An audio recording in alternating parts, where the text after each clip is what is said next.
This season marks a new beginning. New heights will be reached. New records will be broken. A new champion will be crowned.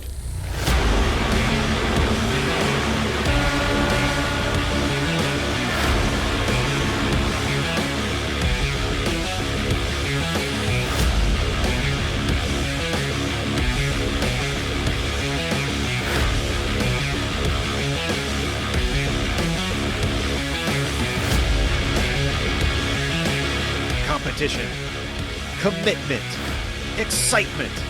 This is Lionheart. You're watching the premier American open wheel series on iRacing. The Lionheart IndyCar Series presented by First Medical Equipment starts now.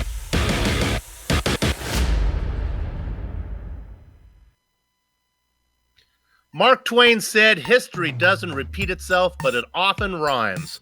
That was certainly the case just last week when the Lionheart IndyCar Series made its Season 6 debut, and Andrew Have-A-Catch Kinsella rhymed his Season 5 opening performance by winning once again at Homestead. Today, as the desert sun titanics towards the horizon, it's the Thumbs Up Cancer Down 200, Round 2, from Phoenix International Raceway.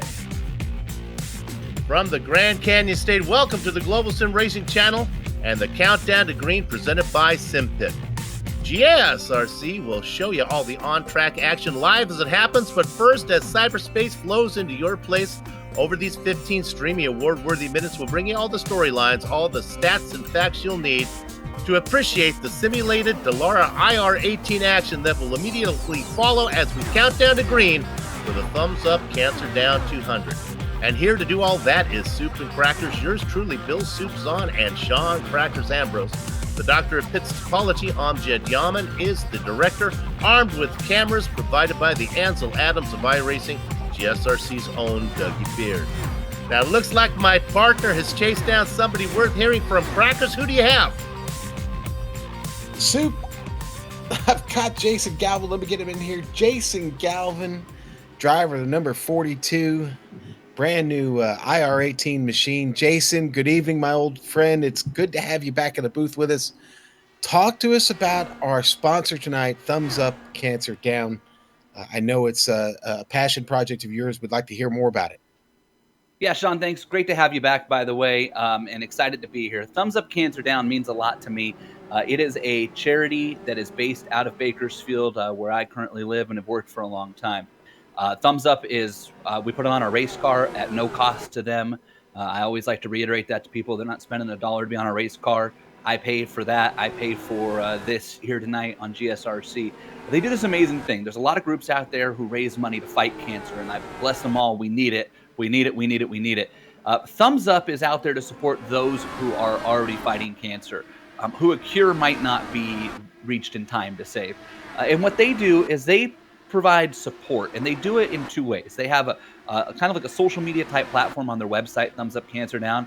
Anybody can take pictures, just a thumbs up, post it there. It lets people who are fighting cancer know, you know what, there's people out there thinking about you. Even if I don't know you, you could be on the other side of the world, I'm thinking about you and everybody else who's fighting cancer. The other thing they do that I love, they have these packs called Thumbs Up Power Up Packs, and they distribute them to chemo centers across. It started in Bakersfield, and they're expanding out across California now. The goal is to be, nationwide and international at some point with this. And what they do is they have these packs. They give them to chemo patients, and they've got things chemo patients need, like blankets and beanies that are specifically made for when their skin gets sensitive from the chemo that they're getting. Phone chargers and iPad chargers, journals to keep a log of what you're going through and be able to write it out, hand sanitizer. It's a beautiful thing. They're creating new packs for kids and teenagers as well. They're specific to them. And it means a lot to me. It's really cool. I haven't seen a lot of organizations like that. There's a lot that do organizations that raise money to cure cancer, and a lot of organizations who help people with getting to and from and paying for the expenses. This is an organization who says, you know what? The people who are fighting it today who might not be able to benefit from what happens tomorrow, we're going to make sure you know you've got somebody in your corner too. ThumbsUpCancerDown.com. Jason, thank you so much for being the sponsor and for Thumbs Up Cancer Down. And from GSRC and myself, I want to congratulate you and your lovely wife on the announcement of a little one coming in the near future. So, and your new career and moving on from uh, the Bakersfield station there that we've all come to know and love, KGET. But thank you again, my friend, and thanks a lot so much for sharing with us this evening. And that interview, along with everything else during these 15 streaming award-worthy minutes, comes to you courtesy of Countdown to Green sponsor. Of course, that is the Sim Pit, an entertainment channel dedicated to sim racing, bringing you news, reviews, and information from around the world about sim racing hardware and software. It also focuses on what it takes to be a better sim racer with instructional videos on how-tos and will help your performance on the virtual track. Remember, check it out at simpit.com. And speaking of the virtual track, Sean, what's Phoenix like? So, Phoenix, nestled in the foothills of Arizona's Estrella Mountains. Phoenix International Raceway is one of America's most challenging ovals. Originally built of open wheel racing, over the past 2 decades, the Desert Flower has become even more famous for stock car competition.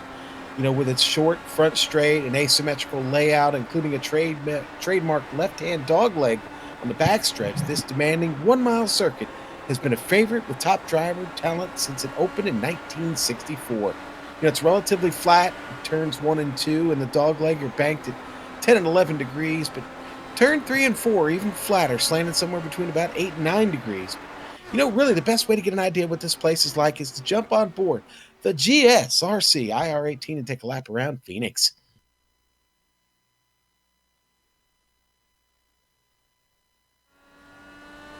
Hello everyone and welcome to the Global Sim Racing Channel. I'm Brian Yasek, taking you for a spin around the Phoenix International Raceway and the GSRC IR18 IndyCar. So without further ado, here we go. Off here into turn 1, letting up the gas just a little bit to let the front end rotate, drive kind of straight through the corner, back off of it, kind of cut through the dogleg as much as you can right here, shave half a tenth or so. Down here into turn 3, wide entry, kind of let it float through the middle and then grab 4th gear on either side, grab it up, get out of the corner, down the front stretch again. You could see guys move around a little bit, but I'm really not seeing that a whole lot in this car just yet. Round 1 and 2, cutting through the dogleg again. Make sure you don't hit those cones and take them with you around the track. Down into turn 3, a little bit of brake, a little bit off the gas, down into 4th gear. Let the car pick it up and hit its rev band off of turn 4 and across the line. And that's going to complete our track guide here around the Phoenix International Raceway. I'm Brian Yasek. Enjoy the show. And there's a lap around Phoenix. And now, how about a lap around the point standings? Let's go and start with the first medical equipment drivers championship. Now, with only one race in the books, these standings mirror the results of the opening round. Andrew Havakech Kinsella likes Homestead now, 2 for 2 in his IndyCar career here. Synergy Motorsports has 2 drivers inside the top 7. Look at that, Brandon Limkeman and George Anzaldo. And it was a good day for Adrenaline Motorsports as well, with Kinsella and Joe Branch. Let's go on down and look at the team standings. And after what you just saw in the driver's chart, no surprise to see Synergy and Adrenaline sitting 1-2 in the HPP Simulations Team Championship. The big surprise is No Name Racing, which is just chocked full of big names, down in 3rd. Could this be the year that the dynasty crumbles? Okay, Sean, what's going on with the newcomers? Let's look at the butt kicker.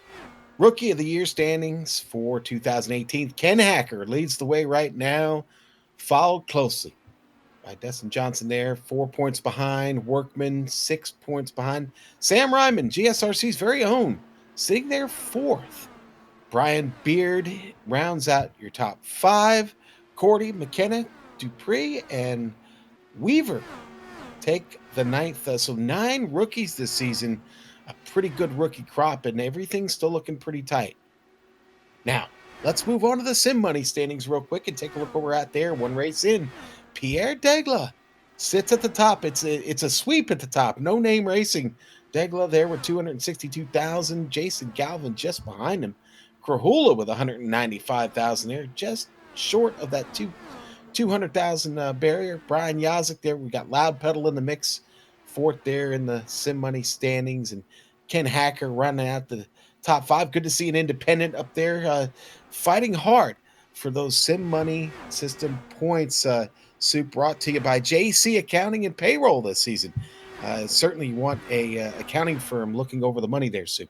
Certainly do. And with it being April and tax time coming up, they could help you there. And without Dave Whammy Barber around, I need some accountants to make fun of. That's always the rule here for me. Now, considered to be the fixed setup league for iRacing for the Dallara IR18 on the iRacing service, the Lionheart IndyCar Series honors the memory of the late Dan Weldon. And Dan would sure appreciate this next segment, as it's time for Professor Lugnup's Setup Corner. So, Professor, what is on the chalkboard today? Yes, come into my lair. Okay, so the major selling point of the IR18 so far has been that it moves most of the downforce creation from the top side of the car through the use of wings and wickers, which we've talked about before, to the bottom side of the car through the use of ground effects. Now, ground effects have the advantage of being less reliant upon how calm the air surrounding a car is, which means the IR18 can get much closer to the car in front without experiencing the dreaded aero push. We've heard the guys talk about this a little bit. Now, in the fledgling days of aerodynamics in car racing, much of the knowledge came from the aerospace industry. Basically, cars of the day began to be fitted with upside-down airplane wings in order to generate a downward force rather than lift you see in an airplane. Now, follow me here, folks. That all changed with the Lotus 79, which was considered to be the first car to successfully employ ground effects for a full season in a 1978 F1 championship in which it dominated.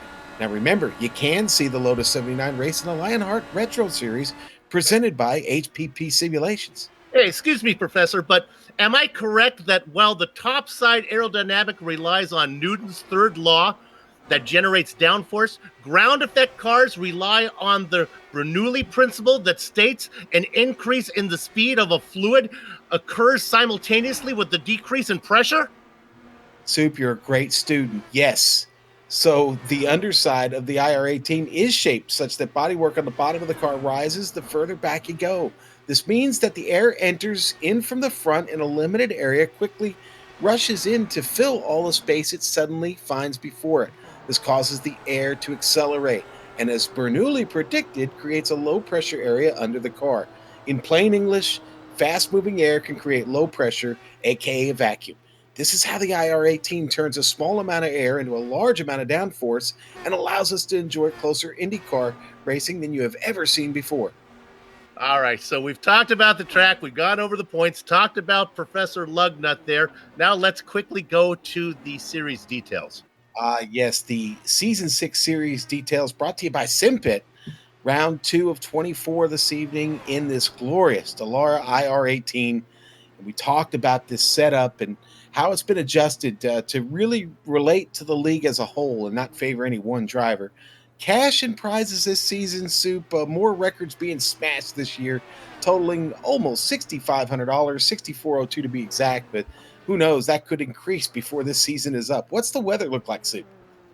Well, the weather today here in the beautiful state of Arizona, 72 degrees, really nice for the two-dimensional fans. They can take off a few layers. 99 degrees on the track, 20% humidity. Sean, how about that 99 degrees Fahrenheit? That should be pretty good for traction, wouldn't you say?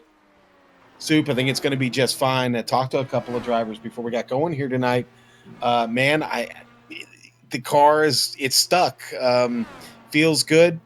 I hear there should be some passing in turns 3 and 4. The outside groove looks to be working up there for a lot of these drivers. Look for a lot of passing this evening. Okay, looks like qualifying is just about done, and these drivers will soon be called to the HPP starting grid so that the race can get underway. And when it is time to go sim racing, nothing beats the feel of a true hydraulic braking system from HPP Simulations. Designed and manufactured in the USA on state-of-the-art CNC equipment, HPP's hydraulic pedals and their accessories set the standard for simulation racing. For more information, please visit hppsimulation.com. And we're going to talk a little bit more about that, as they are giving away one of the coolest prizes I've ever seen. Not pedals for this series. Sean, have you seen the wheels that HPP is giving? The wheel that they're giving away? It's, boy, I'm not worthy of that. My gosh. All right. With qualifying done, I think we can probably go to the grid right now. Let's go ahead. Sean, we got time. We'll take it a row at a time. Dan Guerin up in front, Dustin Wardlow outside in row 1. All right, in row 2 is going to be Ian Adams and Chris Lanini.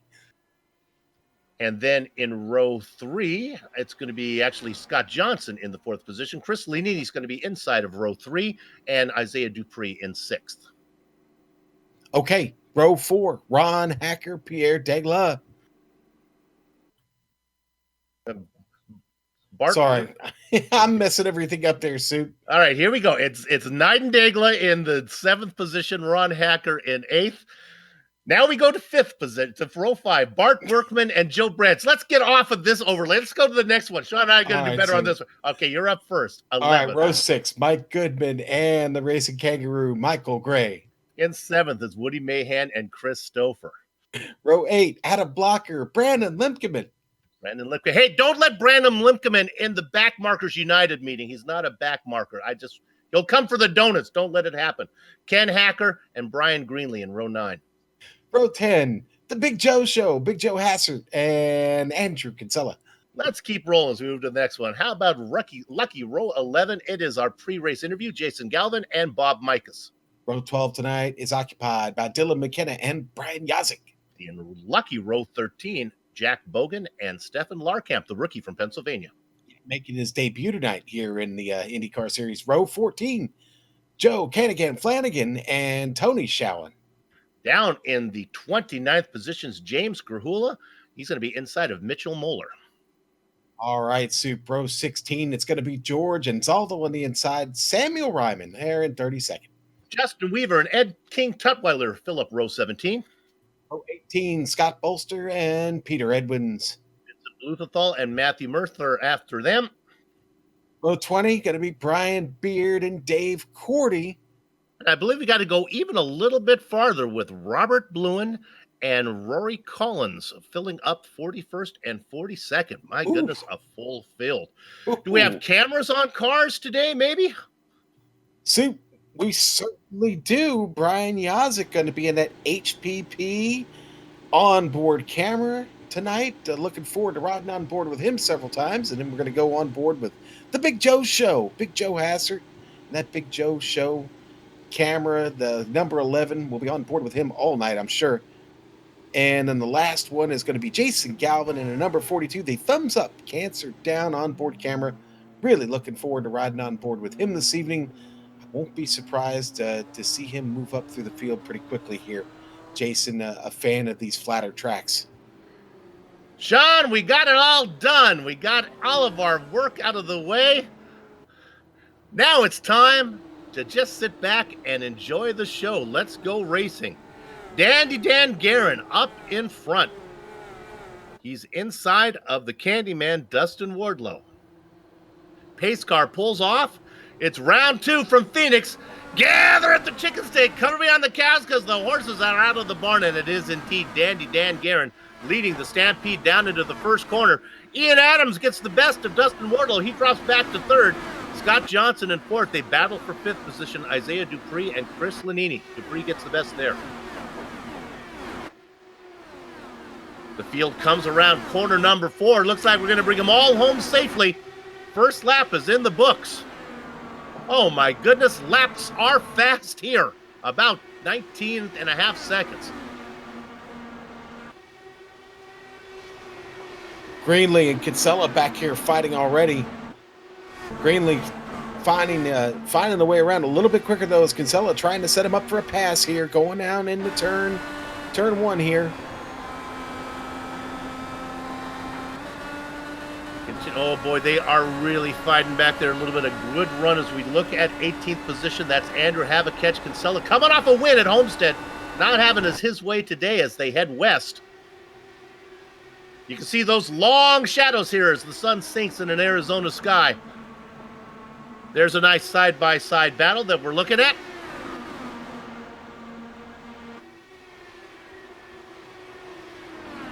Wow, Soup, lots of race in the field, spreading out a ton here. Already separated from both ends of the speedway. You know, Sean, I think one thing that's going to play a big factor if they stay under green, lap traffic, the way they're going, They're going to be coming up on back markers in no time. Boy, Woody Mahan he leads a pack right now that's charging really hard. 42 cars is a lot of little IR-18s to put out here at Phoenix as we ride off the back of Mahan's car. And you see back there Brian Greenlee on the top side trying to make that pass. Going to get around Brandon Lincoln. Kinsella still stuck back there in 18th. Ooh, he gets a piece of the wall. Kinsella, I think, clipped it. No fast repairs in the Lionheart Series. Let's see if we can get it on replay, take a peek of it if things are settling down. We'll see if our director, Amjad Yaman, can find it. We'll go on board, give it a listen. He's just going to get a little out of control here on the top side. Maybe a little bit of push. Oh, get a caution suit. It looks like it's Jack Bogan. He didn't get very far. Lap 7. The car was leaning up on the wall. Let's see if he got a little help. Might have made a little contact with George Anzaldo. It was close. Anzaldo in the red car. Perhaps contacts, perhaps a little bit of ghost contact. Oh, that's pretty. Wow. Well, let's look at it from above here, Sue. Hopefully, Anzaldo avoids the contact here. I caught my neighbor on a skateboard on my railing doing something like that. That's pretty good. Hope he's watching. He was riding that rail pretty well. Why? Luckily, he stays up there and nobody else affected by that. I really hope, again, George wasn't collected in that. I don't see any visible damage on his machine. Should be okay. I think we're going to see the field come in here soon. Maybe not. I know. Looks like we got one driver coming down there. Couple. All right, so we've got some of the guys a little bit further in the field going to make their way down. Leaders are going to hold position. And, of course, don't even look, Sean. Do me a favor. Close your eyes. What driver do you think came in for a pit stop? Brian Yazik? Yes. Good job. As if there's ever somebody who's going to do something different. Brian, you come on in. Racing in the very back if you're a fan of, well, if you watch a lot of GSRC broadcasts, whatever series Brian Yazik races in, we have the doctor of pit topology directing here in the production van. But boy, I think another graduate from that university was Brian Yazik. Let's take this opportunity to look at our race analysis brought to you by the good guys at Lock Precision. See how far we're going today. Our race distance, 200 laps. Now, a max fuel stint, about 47. Of course, that's what they tell me. They always lie to us. Let's add another 3 on there. For simple math, let's say 50. How about incidents you got to worry about? Well, if you pick up 8, you're going to lose 3 points. If you pick up 12, you're DQ'd and you lose 5 of championship points. And my gosh, it's going to be hard enough to pick up 8 incidents, Sean, if and still be racing. If you get to 12, you're doing something. Yeah. You're special. Yeah. Yes, you're definitely special. Maybe not in the way everybody else appreciates, but yeah, that, boy, Soup, you caught me for a loss there. Buddy, poor Jack Bogan still in the pit lane. Looks like he's gotten out of the car. I'm going to guess the damage is probably going to be a little bit tough to overcome based on that hit he took. Of course, he's got to wait for a tow to get around, but the fact that he's not in the car leads me to believe that he may not be back in this race. Lights are off the pace car, and it pulls in. We're going to go back racing green, working lap number 12. And again, it is still Dandy Dan Guerin out in front. This time it's a single file start rather than the double file start that we had. They refight in single file. Let's see if anybody makes a move. Boy, Sean, looks like they're just going to go in line right now. I know these IR-18s aren't supposed to suffer from aero push. We spent, Dr. Lugna told me that, so I got to believe him, but boy, I'm not seeing it. Sue Wardlow with a horrible start, just shuffled back. Isaiah Dupree and Scott Johnson just blew on past him, but it's Dan Guerin getting a heck of a jump off the start there. Wardlow started this in started this lap in about 5th position, and now he has fallen back to 14th. My gosh, the Candyman got a bitter taste in his mouth right now, and he is still dropping, Sean. Something is not right. No, something's afoot at the Circle K there for him. In fact, he's coming to the pits. He's setting up the pit. Well, I'm going to take a second, go back and see what I could have. I thought everything was fine. Did he have trouble on the restart? As I'm looking back to see, might have put it in the wall out of 2. I guess that was it. Boy, Bob Mike is bull in the China shop right now. Just blows through Big Joe Hassert, Jason Galvin, Stephen Larkamp moving his way up through the field. On board with the Big Joe show. First time this evening taking a look out of his front wing there. Joe leads this angry pack behind him of Jason Galvin and Brian Greenlee, Stephen Larkamp, Dylan McKenna.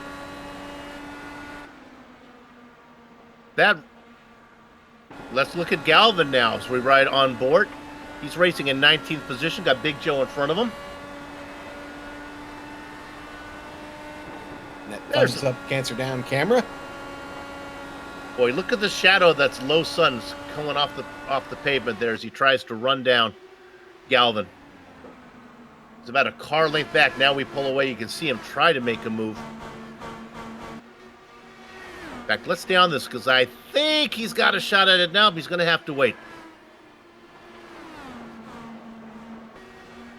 Sean, well, I wish Jason Galvin the best of luck in his new career. I from a commentator point of view, I'm going to miss the KGET machine. It was easy to spot. Yeah, but you know what he's getting to go do, don't you, Soup? Did I tell you about that? Oh, I do believe he's trying to intrude on our profession. What's he up to? Going to be doing baseball for the local college team there for ESPN. So he has my heart, my total affection.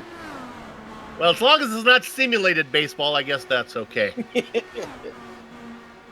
And let's go back in that same area. Look, one car back, Stephen Larkamp. We talked about him. This is his debut race. We know him from the Apex Online Racing guys, where he would race the Formula Renault, and he gets a good view of Jason Galvin diving in underneath Big Joe Hassert. There's the best camera angle in the house. There's we ride on board Larkamp's car. Yeah, Larkamp telling me earlier he can't wait to get to Watkins Glen. He says, "Is that bad?" I said, "Just get through this one tonight." Yeah. And that reminds me about Jack Bogan. It's really too bad to see him have trouble because he looks forward to racing the ovals. He wants to have a good race there because road courses are always trouble for Jack. Now, quick update on George Enzalo, still hanging in there. He is up 7 spots, sits in 24th.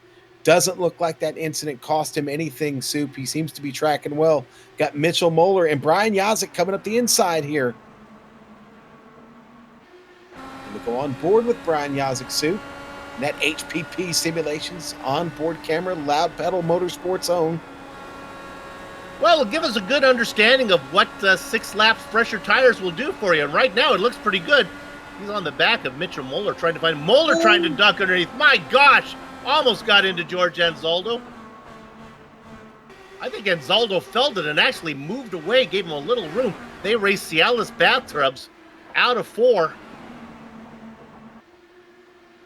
That's Anzaldo on the top side. On the low tires is Moeller.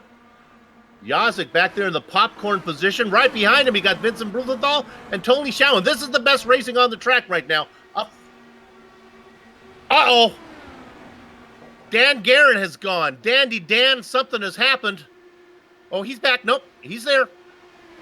I show him. Our director says he doesn't see him. There, we got him back. Oh, big mistake for Big Joe Hassert. Oh, almost loses the car and would have taken Justin Weaver and Stephen Larkamp out with him, but they get around. Look at this racing back in the pack. This is where the action is. Oh, my. Boy, McKenna almost gets a piece of Big Joe. Brian Greenlee behind him had to check up. That brings in George Gonzalo.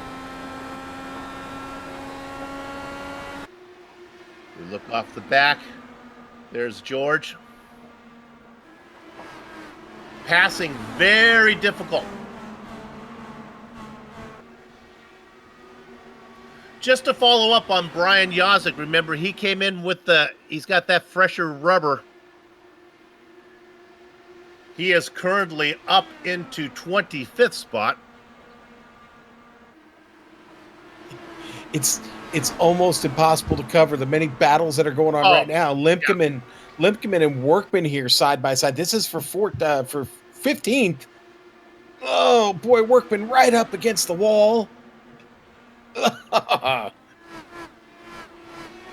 But as all the battles going on, I'm telling you, there's a lot of attempts, but much fewer actually successful passes.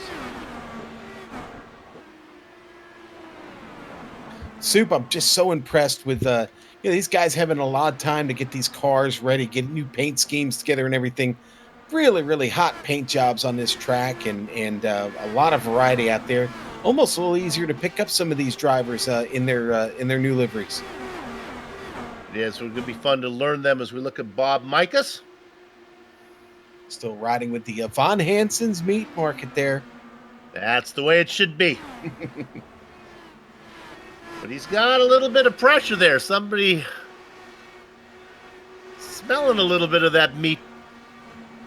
That is Jason Galvin. Leaving a trail. Hey, we've been looking at the back. Let's jump up to 4th position. These guys have been pretty close. We haven't talked much about them. A good run from Isaiah Dupree.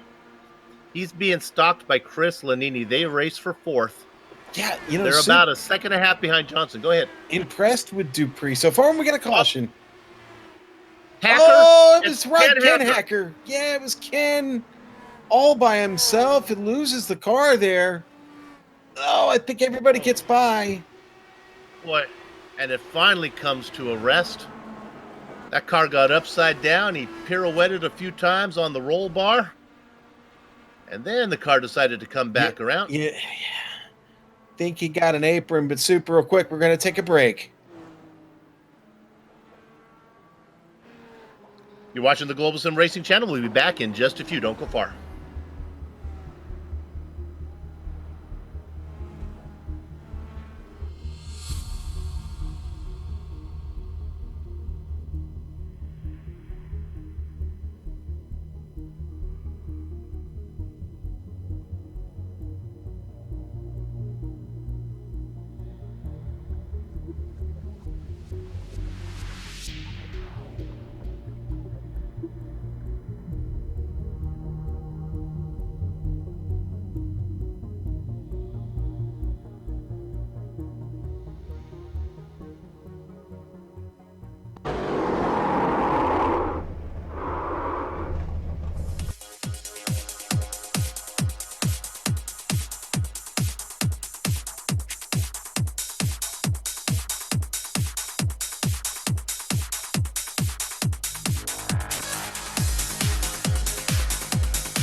The Sim Pit is an entertainment channel dedicated to the world of simulated motorsports.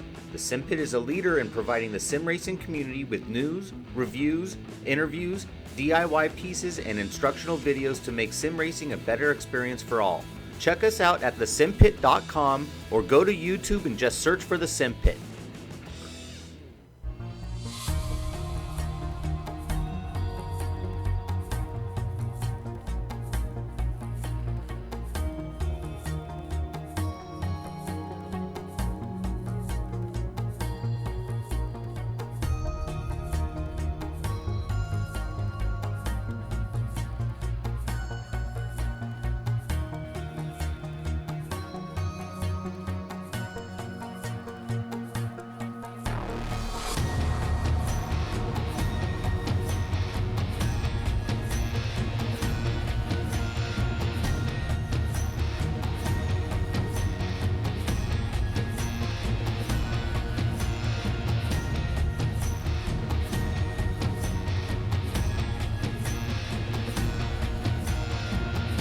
As we look at Brian Yazek, welcome back to the Global Sim Racing Channel's coverage of the Lionheart IndyCar Series.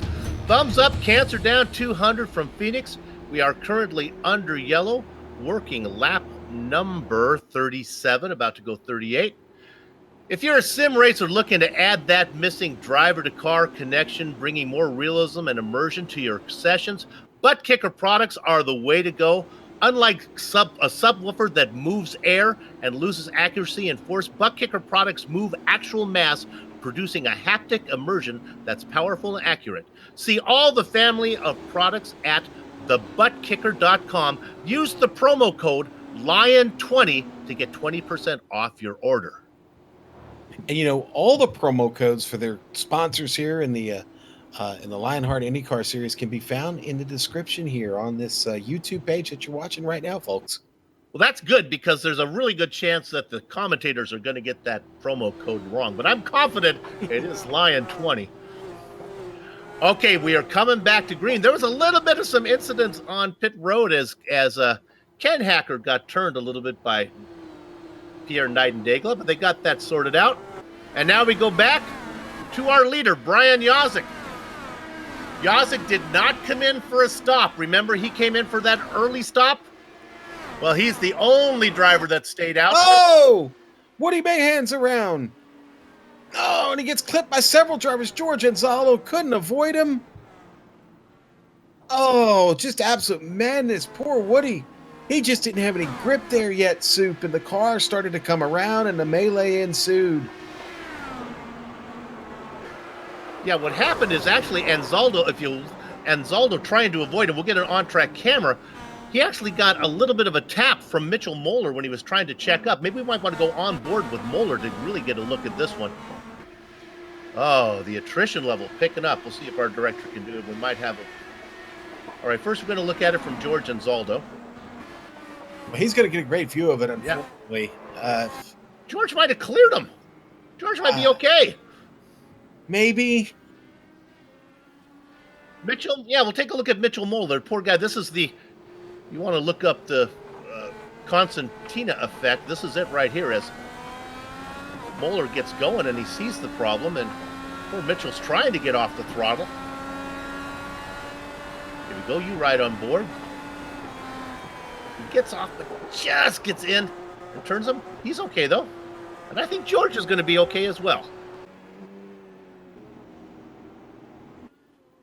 So, well, this is maybe good news for Brian Yazek. Let's talk about Brian again. He's been out there for 31 laps. Remember, we talked about Brian doing always something unusual. He came in for an early stop.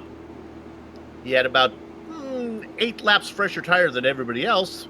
Then we had the next green flag run. Everybody came in except for Mr. Contrary, Brian Yazek. And Soup, just checking back on George Anzaldo, he did take a pit stop. He rolls out. Car looks to be fine. I don't see any physical damage on the car. And boy, talk about avoiding a scary one there. That could have ended his day.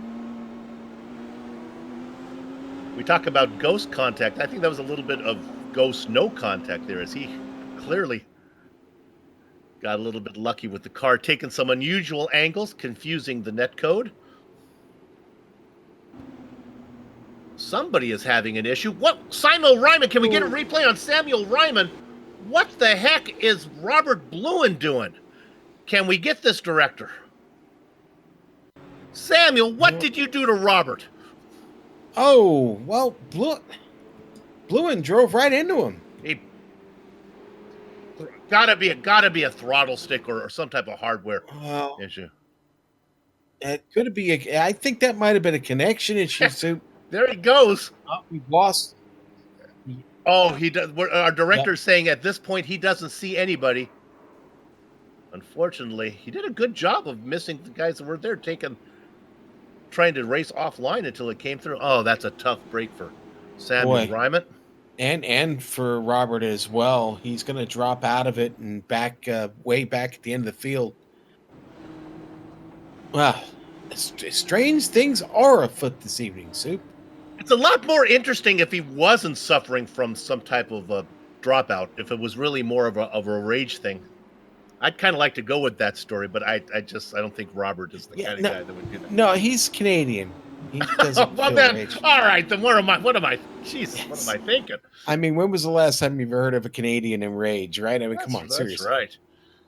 Well, so what that means is we're going to stay under yellow a little bit longer. From my angle, I can't see if the lights are off the pay. Are they still flashing here? Let's see. Come around here and talk to me, pace car. Looks like they're off, so I think we're going to go green this time around. Soup, they are off, my friend. All right, It's well, time one to more boogie. time. Let's give up Brian Yazek a little bit of shout out here. Started 24th, racing in first. The car is on really old rubber, but let's see how that works. He's got no slouch behind him. He's got Dandy Dan Guerin. Now, you heard me alarm everybody about Dan Guerin dropping out, and we said he was gone for a long time. And Sean, you said you saw him having connection issues as well. Yeah, something didn't look right, but boy, looking back in the middle of the field, a tense fight for 18th. Dylan McKenna getting passed by Stephen Larkamp, coming around real quick there. Whew.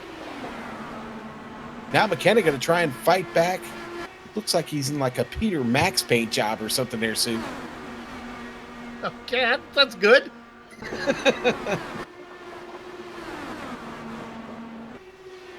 Boy, look at how quick they get around. We were talking about Dougie Beard and his camera job that he has to work on. It's almost he has to change stuff up because these cars get around the track so fast, you almost get dizzy. Now we're looking at Dan Guerin. Now we go back and look at Adam Blocker. Racing in that beautiful, that's got to be blue, car number 74.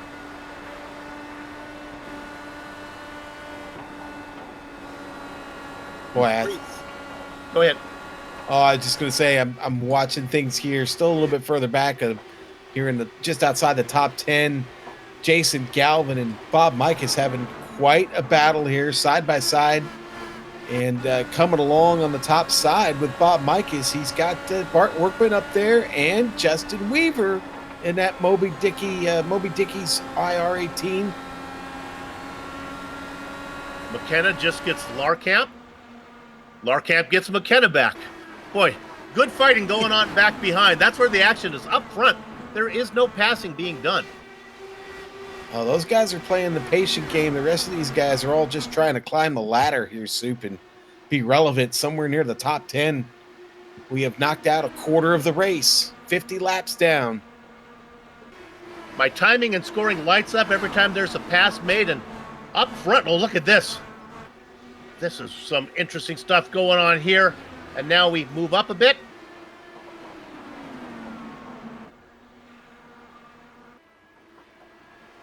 Well, we can go up. Why don't we check in on Yazek a minute? Let's go ahead and look how well he's done, Sean. Oh, we got one in the wall here, Soup. Oh, it's Brandon Limpkeman. It's poor Brandon. The bad news for him is his day is going to be done. Good news is everybody got around him.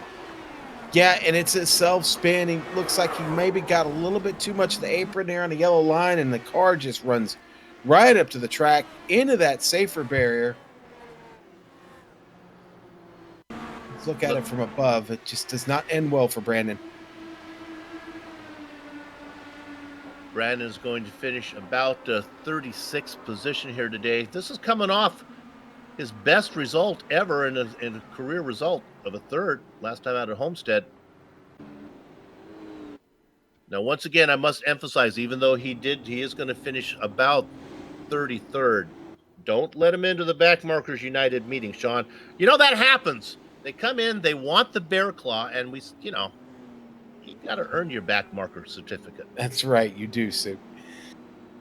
Looks like Brian Yazek coming into the pit, Sue. Everybody, a majority of the field staying out behind him. Well, still have a lot of takers, though. Fun while it lasted. Good news is Brian's going to be first in. He'll be the leader of all the cars come in for a stop this time. Looks like it's going to go all the way down to about 17th, 18th position, 19th, 18th position, I think. 19th is where they're going to stay out. In fact, Brian Yazek is the 19th. He comes in and out. Leader of all the cars who make in their stop. Boy, this is one tricky track, Soup. Really unlike any other track they'll go to this season. It's been unique. That's why it has the history it does. It's already proved to be a challenge for many. I'm not surprised at the number of cautions we've had so far or the amount of attrition. It could be a lot worse. A perfect example is this caution right here. It winds up being a self-spin solo incident, and amazing how on point these drivers are tonight. Great reflexes and head on a swivel, sir. Well, we're lucky enough to have a man who is dating Robert's Bluin sister, and this is Samuel Ryan. Sam, what did you do to Robert? I think what actually happened is Robert Bluin was having a bit of a connection issue, so he was just trying to drive it back to the pits and didn't know he was driving through the cars doing that. I just looked up and riding around under caution. I see a blue car getting bigger in my rearview mirror. I was wondering why it was getting bigger, and then it hit me. And unfortunately took it back to the pits, and they said we were done, which was unfortunate because... the number 63 Martin Eisen dry cleaning machine hadn't made its way to the front of the field yet. I was kind of just biding my time back there, but, there was some good racing going on at the back of the field. So if you can't do it, get out and talk about it. I think that's what Maury Walker said, something along those lines. So kind of come up here and join you guys for the rest of this race. See what unfolds here. Well, let's talk a little bit about how the tracks hold up. We saw Brian Yosek have a long run where he went about 25 laps. He had Dan Guerin behind him on fresh tires as the lights go off the pace car. But Yosek was able to stay out in front. Tires seem to be pretty good, huh? Yeah, the tires do fall off a few tenths throughout the course of a run, and on old tires, that can bugger you up a little bit on restarts and racing for position late on in the run. However, clean air is huge. And the fact that Dan Guerin has it right now for his this restart, and he started on pole, it's going to be hard to pass him in this run. Sean, clean air is huge. I think that's going to be words that may, what we'd be saying for the next 145 laps. We used to say in the modifieds, clean air is king. All right. Well, order has been restored, and the class of the field, Dan Guerin, back out in front. Hopefully his connections will stay together. Chug-a-lug makes you want to holler hidey-ho, and he's on his way. Through 1, through 2, down the backstretch. Isaiah Dupree running behind him in second. Blocker in third. Look at the mess going on behind him there. That's Lanini on the top side. Andrew, have a catch Kinsella down low. Good to see him racing up. Boy, Matthew Mercer got a horrible restart, Soup. He's continuing to drop through the field back here in 25th. Making a move down below. It's James Grahula. Joe Flanagan in that battle. So is Big Joe. Sam, we've seen as many failed passes as we see successful passes. It looks like getting down on the low side, you can get down there, but it's hard to make it stick. Yeah, there's a lot of aero push if you're down on that low side. I got to learn that about lap 5. Meanwhile, I thought we had a bit of a 3 wide situation going on around 9th place. Michael Goodman backing out of that. He was just racing alongside Michael Gray there.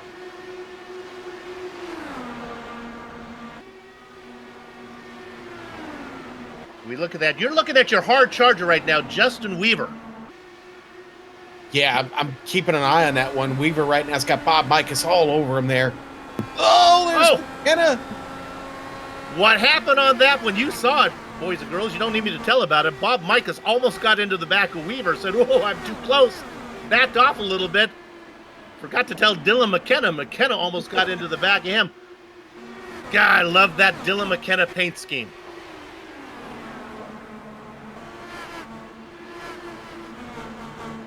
Right around looking at Weaver. Yeah, it doesn't have a particular base color to it, Soup, so you could say any color and be right. What I like about it is it's got a GSRC sticker on there. Just to hammer in the point about that clean air, guys, Guerin has already opened up a 1.5. Oh, and Dupree's in the wall, running from second place. Well, now it's bigger than 1.5 seconds. Dupree coming to the pits. right behind Blocker. How about Adam? Adam Blocker has to catch his breath on this one. Right in front of him. Blocker in the light blue car, Dupree in the white car.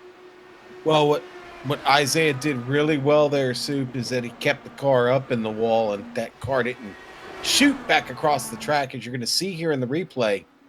He's able to keep it up there, and boy, like you said, Blocker there with riding on board with Blocker, who's thinking it's the wall, me and Dupree here in a second, but he's able to get away from it.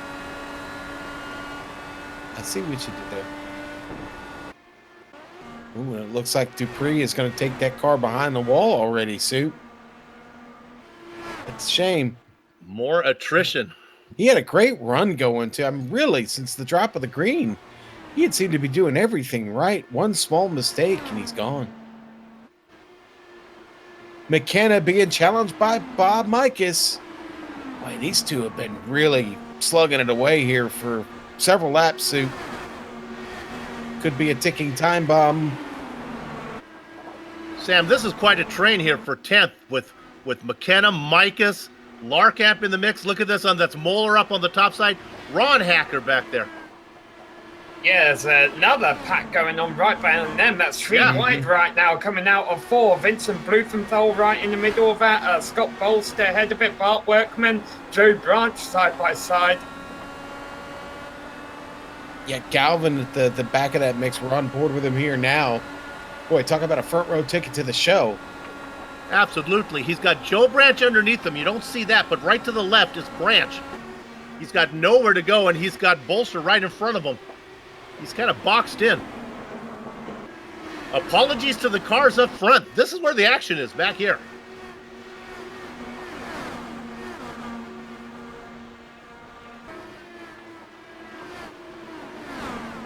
Stephen Larkamp and Mitchell Moeller both being hard chargers through the field right now, getting a bit close there for 12th place. Larkamp started 26th, Moeller started in 30th. Moeller looking for P12. It's those left side tires right down on that yellow line, out of 4. Loses the momentum.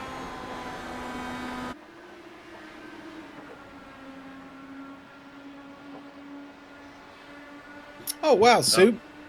Checking out the YouTube chat, we've actually got the CEO and founder, Kevin Charette of Thumbs Up Cancer Down, in there talking to us this evening. Welcome aboard there, Kevin. Cool. Thanks, Kevin, and bless you for the work you do.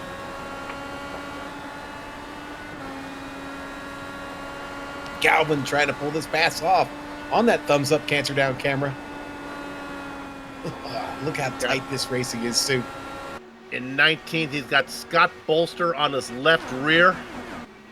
Oh, I love that camera shot as they go away from me. Shows you how fast they're really going here. Try as they might, it's so difficult to finish those passes. I love the updated paint scheme Scott Bolster's running with. Boy, and he is really under threat now from Tony Schowen. Schowen pushing. Schowen, Adrenaline Motorsports.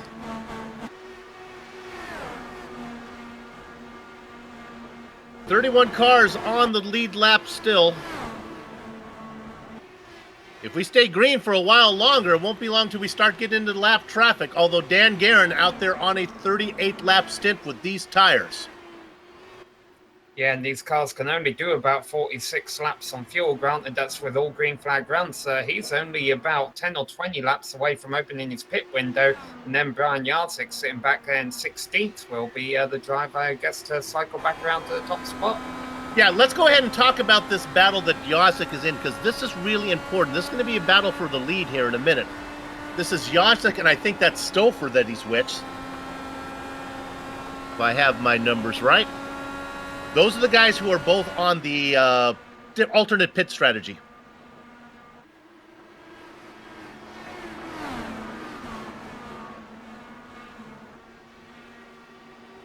And right now, it's Stouffer in 15th. He's the leader of all the cars who pitted last time. Other drivers on that same strategy, Yarzik, Workman as well. and Jason Galvin. So Galvin running fourth of those guys doing that. Has something happened to Larkamp? It seems to have lost him, Soup. I think he might have had a connection problem. He's not come back to me yet here. He was racing 12th at the time, was up. Oh, he's back. Yeah, he just appeared right in front of Moley. He's got damage to the front wing. I guess that's from netcode contact when he came back. Jeez. Well, this, like I say, it's very unfortunate for Larkamp. It's always unfortunate when the driver has connection issues like this, although right now Larkamp's still going. But also, there are only 43 pit stalls at Homestead. There's 44 drivers on the roster. And unfortunately, the Lionheart Racing Series goes by seniority there to decide which 43 cars make a roster. He was the one on the outside looking in at Homestead. So this is his first race of the season, a lot of potential. It would be unfortunate if a connection issue ends his day early here. Kind of looks like he's in the GSRC cutaway car. And now for me, this came back up, but we got a good look at some of the inner workings of a IR-18. And now Stefan will be happy to know that the piece is put back on there. Now, Soup, the battles have come down to groupings now. We've had such a great green flag run here. I'm watching Matthew Mercer right now. He's very carefully leading back in 27th here, leading Brian Beard, Ed Tudweiler, and Dave Cordy around. And he's starting to pull away, starting to kind of get into the toe of the work in front of him here. Joe Flanagan, who's following James Krahula. And these guys just getting around as quick as they can, trying to leap their way through the field and get back here into the top 20. Sam, with green flag pit stops coming up, is this the kind of place where you need to practice pit entry? Yes, but not for the reason you would think, Bill. Now, people who are familiar with playing iRacing, when you start to come down towards pit road, there's a graphic that appears in the middle of your screen, tells you pit road speed and your speed. That is not appearing here today. Oh. Go ahead. When it's basically, that graphic does not appear until you're on pit road. So you really have to know have a pit limiter on and know you're below that speed before you hit pit entry. You don't have as many visual aids to help you. Something to watch out for when Dan Guerin comes in, because Sean, right now he's on 49 laps. Now we've had a couple yellows, so he's going to be able to go a little while longer, but should be any minute now that some of these guys are going to be in. Guerin, Blocker, Lanini, Kinsella, Adams, Johnson, Weaver, all going to have to come in.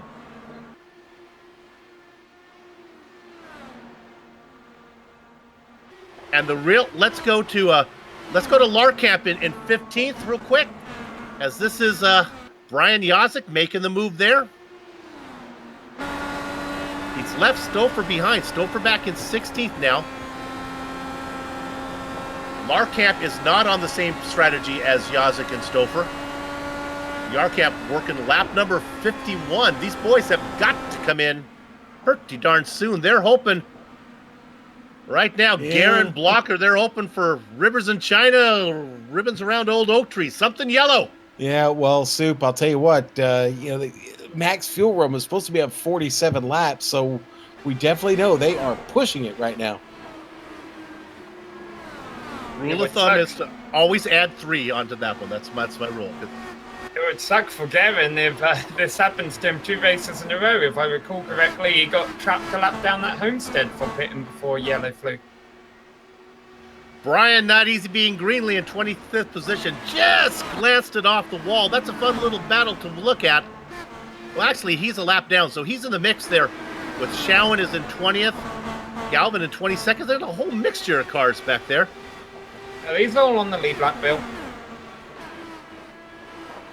We got 31 cars showing on the lead lap right now. There you go. My timing and score was doing weird things to me. Yeah, there have been a couple of drivers who were kind of backmarkers in 2017 that have really picked up a pace this year. I think Greenlee has been one of them. We saw that he even led at Homestead in the Retro Series. And Blocker's coming into the pits this time. Here we go. Dominoes starting to fall here, Soup. Right behind Guerin. Guerin too. Kinsella as well. Interesting note about this track in this series. This is the 5th time in 6 seasons this track has shown up on the schedule, Soup. They didn't do it in season 1, but I can tell you that the race lap record has been broken this evening by Dan Guerin with where did he go? There we go. Dan with a lap of 19.646, which eclipses the mark set by Jake Wright. Race lap of 19.665. So the IR18 already making big news here tonight. Yeah, and if you can ever be better than Jake Wright, that should be worth some type of bonus point. That means our leader is now, Michael Goodman, but he's come in. Well, who do you think might be out in front? It's Brian Yazik. Yeah, these drivers staying out on track will have to watch all of this merging traffic on the back straight. You see, during normal race conditions, the leaders can use the apron in the dogleg. However, if there's a car exiting pit road, going through that dogleg on the apron, they have the right to it. The leaders have to stay up on the racetrack. Michael Gray's got significant damage to his nose cone. Did he get punched in the nose? Did I miss that? I don't want to do that to a guy down under. Maybe he kicked himself in the nose. Yeah, that front wing is gone as he comes down the pit lane. Hopefully that's just not it looks like it's going to be more than a wing replacement, though. That could hold him in there for a while. Well, I'm looking at him coming into pit lane. The car seemed to be fine. I'm not sure. Maybe it could be a netcode thing too that we're not seeing. Well, now let's go ahead and set the leaders for you. It is Brian Yazik. Now he's on about 44 laps, so he's going to be able to stay out there. Not quite as long as these other guys. He's going to be coming in pretty soon. Trouble on the apron. It doesn't bring the yellow out. Vincent Blumenthal. Coming out of pit lane.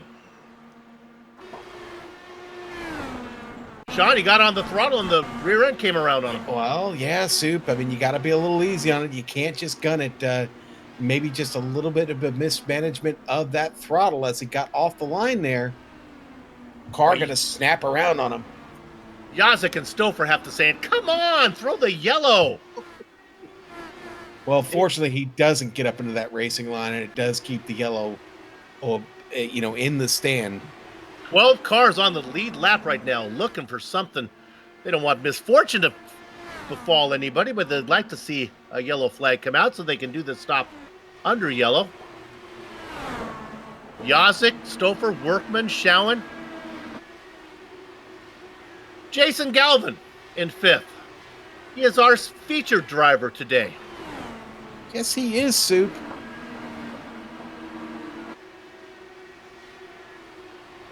Should get a shot at him? Yeah, let's go ahead and talk. Go ahead, Sean. What do you know about Jason Galvin? Well, I know that he started 63 races here in the Lionheart IndyCar Series. He's got 1 pole, which I was rather surprised to see that. Only 1 pole for Jason Galvin. These driver stats brought to you here by the Sim Pit. 3 wins in the series, top 5s, 12. Been at the top 10 29 times, and we've got a caution, Soup. That's that yellow they were hoping for. Scott Johnson. Boy, he spun it off, again. Sometimes the automated iRacing stewards, sometimes their wife doesn't give them a good breakfast, and they are cranky. You never know. Well, that actually is part of the racing line right there where he finally settled just under that yellow line. Guys try to get through there right outside those cones. Self-spin, though, he's able to recover from it. He does have a little bit of left side pod damage. Don't know if that's going to be a big factor, but it does slow this race down.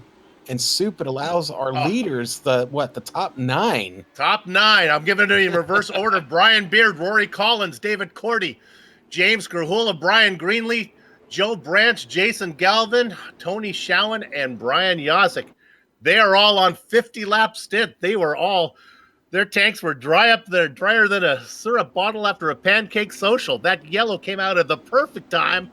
They come in. Yes, everyone else will get stuck behind to get to circle around, but I expect Brian Yazik's going to be out in front when this is all said and done with fresher tires. not only that, Bill, but all these drivers who, in order to take a wave around, they can't pit, of course, under this yellow. And, it's been some 20 laps or so since they rolled down the pit, so they're going to be hoping for another quick caution after the restart. Yep. Soup, we have passed the halfway point of this race. Well, that's good, because if it rains, it'll be official. With that, what we're going to do here on the Global Sim Racing Channel, we'll take another short break. Don't go far. This will be a quick one. We'll be back before we go green.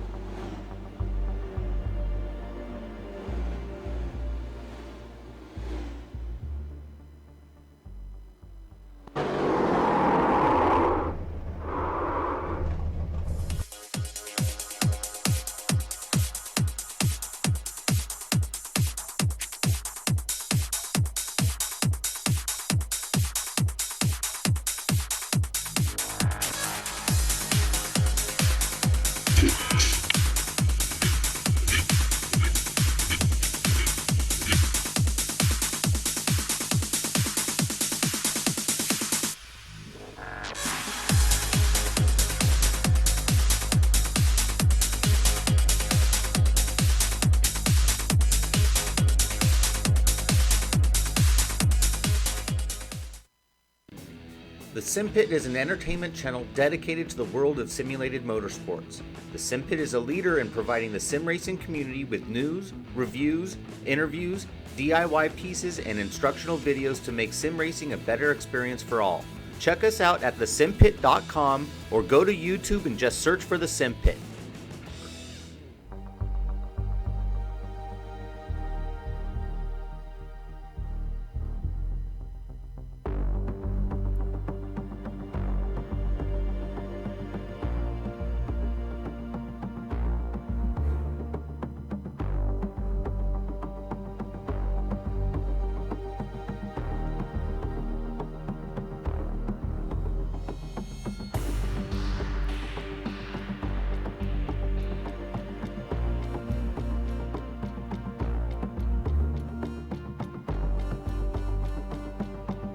Welcome back to the Global Sim Racing Channel's coverage of the Lionheart IndyCar Series Thumbs Up Cancer Down 200 from Phoenix. Before we go back to green, let's quickly mention today's race sponsor. Battling cancer is hard enough. Thumbs Up Cancer Down wants survivors to know they are not alone. This Bakersfield, California-based nonprofit provides support to fight those fighting cancer through their Thumbs Up Power Packs. Each pack contains items carefully selected for cancer patients, including blankets and beanies, a journal, and a phone charger. If you'd like to find out more about this terrific project, please, folks, visit thumbsupcancerdown.com. Well, the lights were off the pace car, but now the lights came back up. You heard all the noise of the engines as it was basically everybody and their brother getting the wave around. That threw me off, Soup. I was like, oh, what's going on? It was a little bit scary there as we came back. Yeah, the accordion effect at the back of the pack for the restarts has been pretty significant, even without having this many wave rounds. All right, so now confirm the lights are back off on the pace car, Soup. So we're getting ready to do this. So here's what we have. We have 11 drivers that are on this shorter stint. It starts with Brian Yosick and Tony Schowen, and it goes all the way back to Chris Stouffer and Bart Workman. We know Stouffer is fast. He was racing with Yosick. Then you get to Adam Blocker and Andrew Kinsella and Dan Guerin. You know them. You've been watching them. They've been racing up front the whole time. They are on 15-lap older tires and back in 12th position. So it's the worst of both scenarios. They're not up front, and they have older rubber. Yosick takes control, comes across the line, working lap 108. Schowen in second. Joe Branch, Jason Galvin, and Brian, it's not easy being Greenlee in fifth.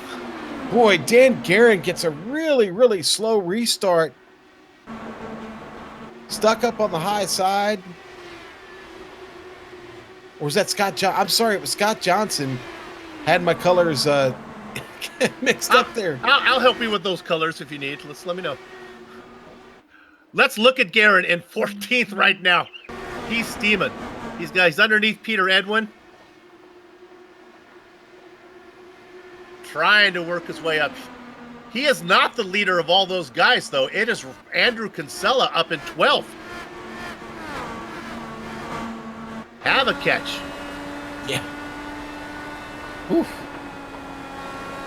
Now, I have found Darren Guerin. He's in 14th, and he's being threatened by Ian Adams. Adams right up under the wing of Guerin there across the start-finish line. Guerin trying to get himself back into this top 10. About 0.3 of a second to Adam Blocker in that battle with him and Kinsella up there. Oh, Sam, there's a different attitude going on back there between Kinsella and Blocker and Guerin. Those guys are upset to be back where they are right now. They're working hard. Much different than Yazik and Schowen and Branch. They're happy. Things are going their way. Yeah, Go ahead, Sam. Yeah, well, I mean, we're in the second half of the race now. You just mentioned it. There's only really one scheduled pit stop left for these drivers if things even stay green. For the first half of the race, it was all about survival. Now these drivers have played their cards to get to this point. Some have came out on top. Others are mired back as far as 26 cars on the lead lap. And now they've got to fight to earn those other 20 or so positions. The ones to keep an eye on, 12th position. This is Blocker. He's trying to get under Bart Workman. Remember, these guys are faster. And I'm talking about Kinsella and Blocker should be faster just on a level playing field, or I guess if we stay in the right sport, on a level track. But they're still trying to get up there as they work around Bart Workman. Here comes Guerin under Workman. Yeah, and he's bringing Ian Adams with him.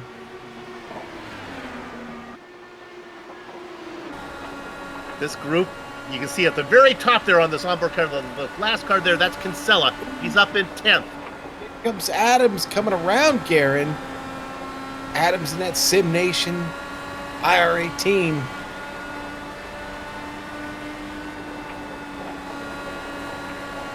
I can report that Scott Johnson just banged it in the wall about 2 or 3 times. Really, really close race. Adams trying to thread the needle there. And Soup, when you get down near the cars, you can hear the rubber just chunking off of these tires.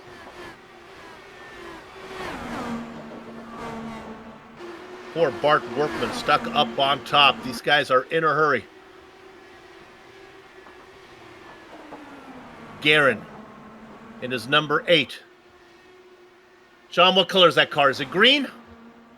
Dan Garrett? Yeah, yes it is. All right, I got one. Well, it's exactly the reason I got them mixed up earlier. It's the same shade of green.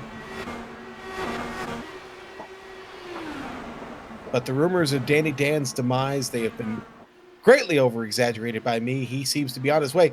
Coming around the car that I thought there he goes, right by Scott Johnson, same shade of green.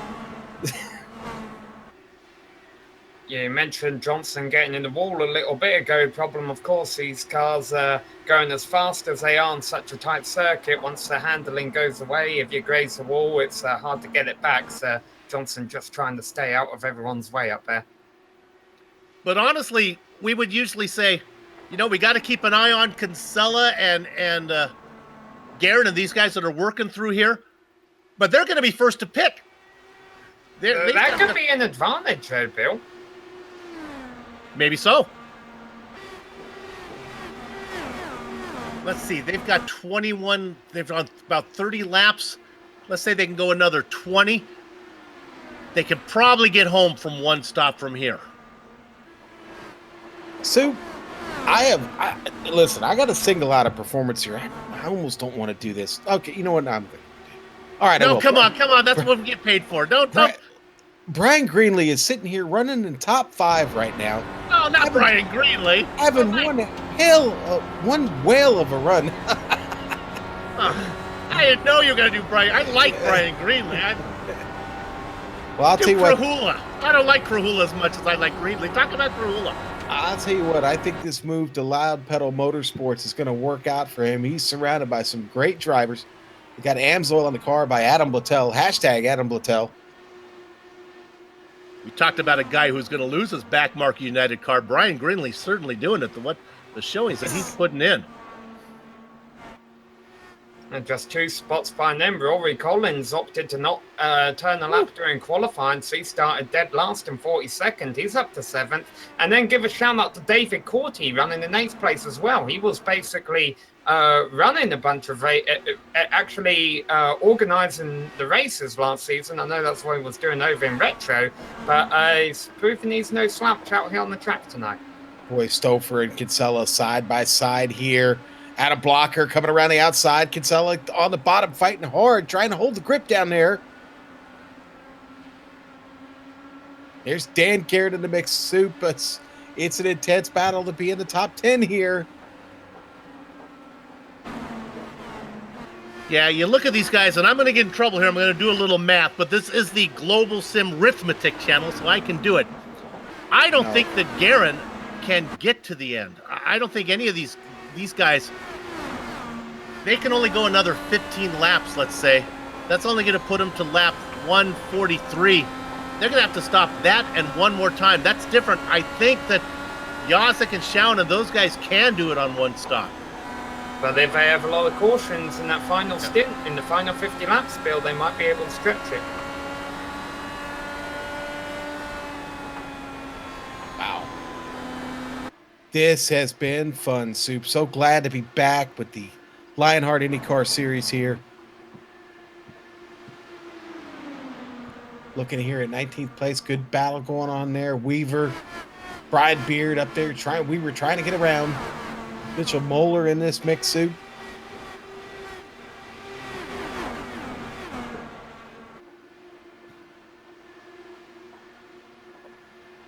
And a nice long run this time. They're getting closer and closer. More green flag pit stops for those guys.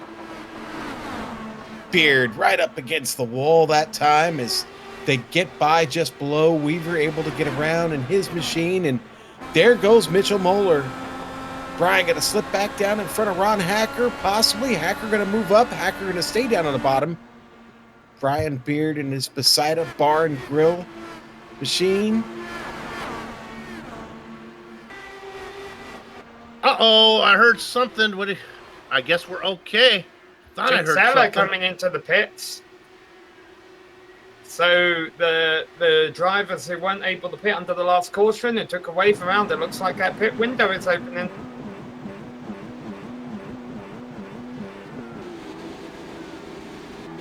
Here comes Ian Adams. Yep, Adams in.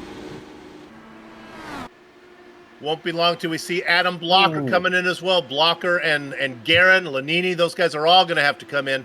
Adams was awful fast at the line, guys. I wonder if he's going to get held there.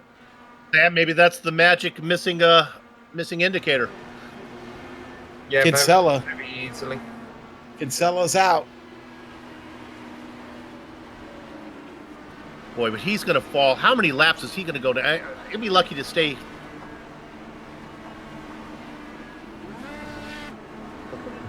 Adams is okay.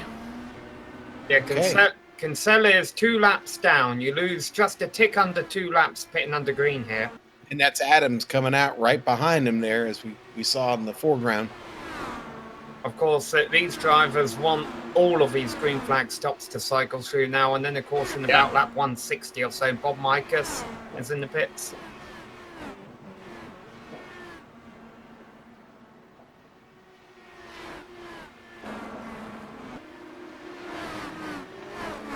So what we have now is how many cars still on the lead lap here?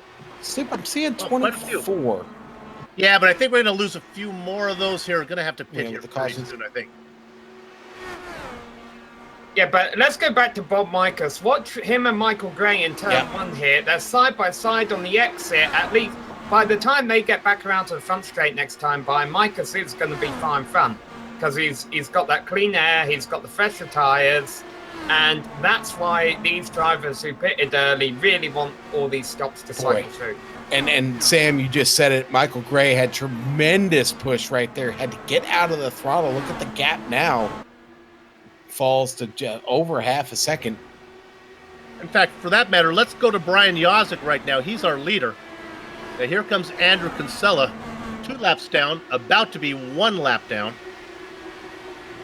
Adam Blocker coming down the pit lane here. The Adrenaline Motorsports driver getting in, got to hit his marks. Back to Yazik here, right along Kinsella. And actually, now this is interesting because Kinsella just got his lap back, and he's also racing Blocker. They were nose to tail when Kinsella came in. So Kinsella now coming out of 3, going through 4. Is Blocker rolling yet?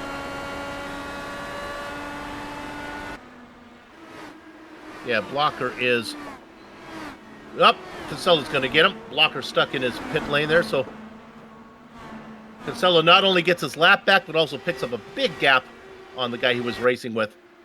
Well, what's even more significant there, Bill, is right now Blocker's actually 2 laps down. Kinsella is the tail end of 1 lap down. He was 2 laps down because that's just how much time you lose in the pits. So, who was that we were mentioning back there? Blocker really does not need a caution right now because if he took a wave around, he'd only be on the tail end of, he'd still be 1 lap down. Right. And he almost had contact with Bill in there, actually. Yeah, actually, a yellow flag wouldn't hurt Kinsella that much right now because he would gain a lap on all the other guys he was racing. Yeah, he'd be in trouble as far as Yazik and Schowen go.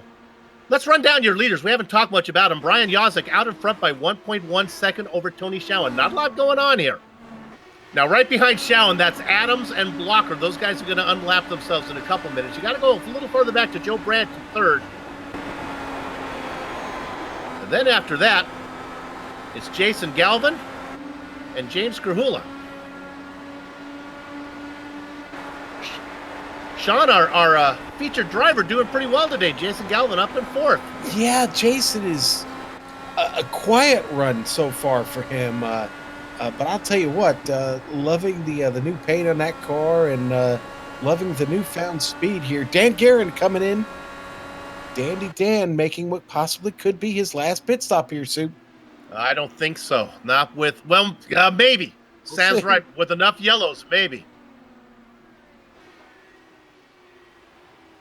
About 55 to go. Don't think he'll make it if we stay under green the whole way. He's going to need some yellow help. We talked about Galvin, but the master tactician is behind him. James Krahula, you never know what he's going to pull. And then after Krahula, about 1.7 seconds behind, is the man that was racing in 5th when we talked about him. He's fallen back a little bit, and that's Greenlee. And there's Brian right there, number 38. Soup, I can't think of any 38s in auto racing. Can you, off the top of your head? Maybe Elliott Sadler of years ago, maybe. Check that out for me, guys, on Google. How about that one? I pulled that one out of my hat, huh? David Gilliam. Oh, there we go. Amjad, thank you. Digging deep. Oh, okay. Google wins that one. A lot of cars coming down the pit lane now, though. Dylan McKenna, one of them. McKenna coming out. Got cars behind him coming out here. Looks like Matthew Mercer. Vincent Blumenthal also coming out of the pit there.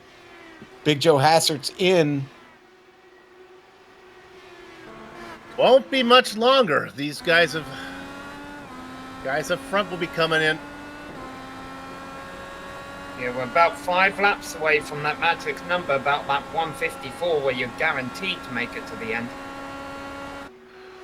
Adam Blocker is able to unlap himself, so now he goes 1 lap down along with Kinsella.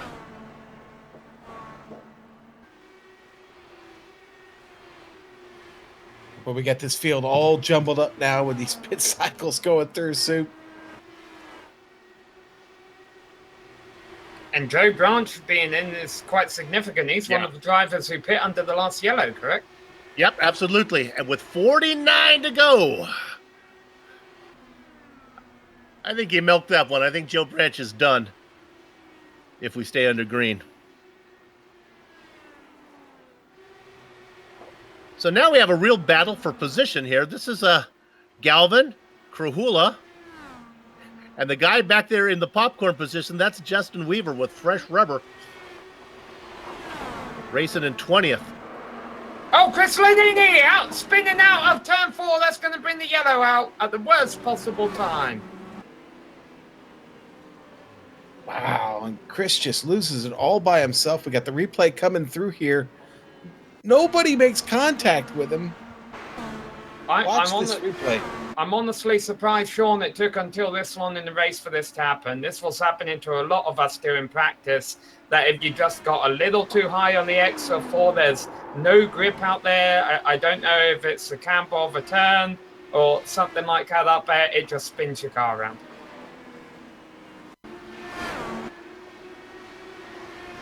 Well, we'll go on board with Krahula here and take a look at it. And Chris right in front of him. Krahula with No Name Racing this year. It's just, oh man. 11 cars were left on the lead lap at the time of that yellow. Yeah, and they'll all... A few of them will get the label. There were 4 cars that were 1 lap down that might get the waiver. Anzaldo, Kinsella. We talked about Kinsella and Blocker able to unlap themselves on the track. Boy, Yazik and the rest of these guys had to be Schowen and Galvin. Man, they had to be really close to running out of fuel. Oh, yeah. They were up against it. Definitely up against it, Soup. And then with 3/4 of this race done, we got ourselves a rather old Saturday night sprint coming up here to finish it, Soup. Looks like Yazik and Schowen are going to come out first. Yazik by about a half a car length. Took probably just enough fuel to get to the end. 45 laps, probably almost a full tank. Galvin in 3rd. Krahula in 4th. Brian Greenlee still looking for that top 5.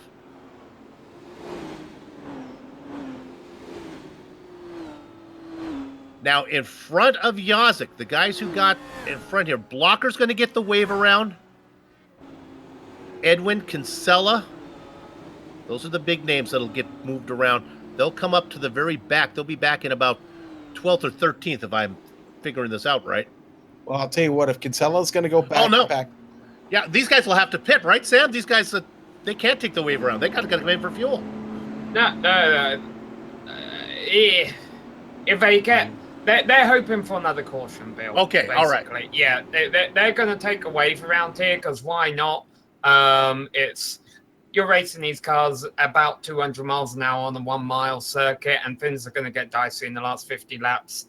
Gambling on the caution is a safe gamble. Okay, so Kinsella stays out. He'll get the wave around, as does Blocker. They're not going to be fast because they're on really old rubber. 24 laps, 17 laps for Kinsella and Blocker. And they won't have enough fuel to get to the end unless we get some yellows.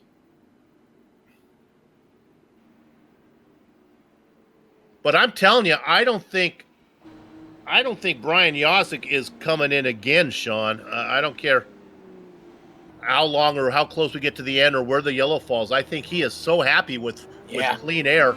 I mean, we saw what he knows what he did before. Remember, he was out there ahead of Guerin on 35 lap older tires and was able to hold him off. He's got enough fuel. This is Blues Brothers when Belushi and Aykroyd are definitely how to get to Chicago, how to get to the courthouse, right? Now begins the wave arounds. Hopefully they can get this sorted out quickly. I wouldn't be surprised if they had another lap of yellow here, Sean. I mean, there's a lot of the cars being waved around, but just in case if not, we got about 13 cars getting ready to go racing again here on the lead lap. Not seeing any more wave arounds. Lights are still out. Looks like we're going to do this thing, Soup. Other guys that are in that same strategy, Stouffer in 6th, Rory Collins, David Cordy, 40th to 8th. Nice job for David. All right, here we go.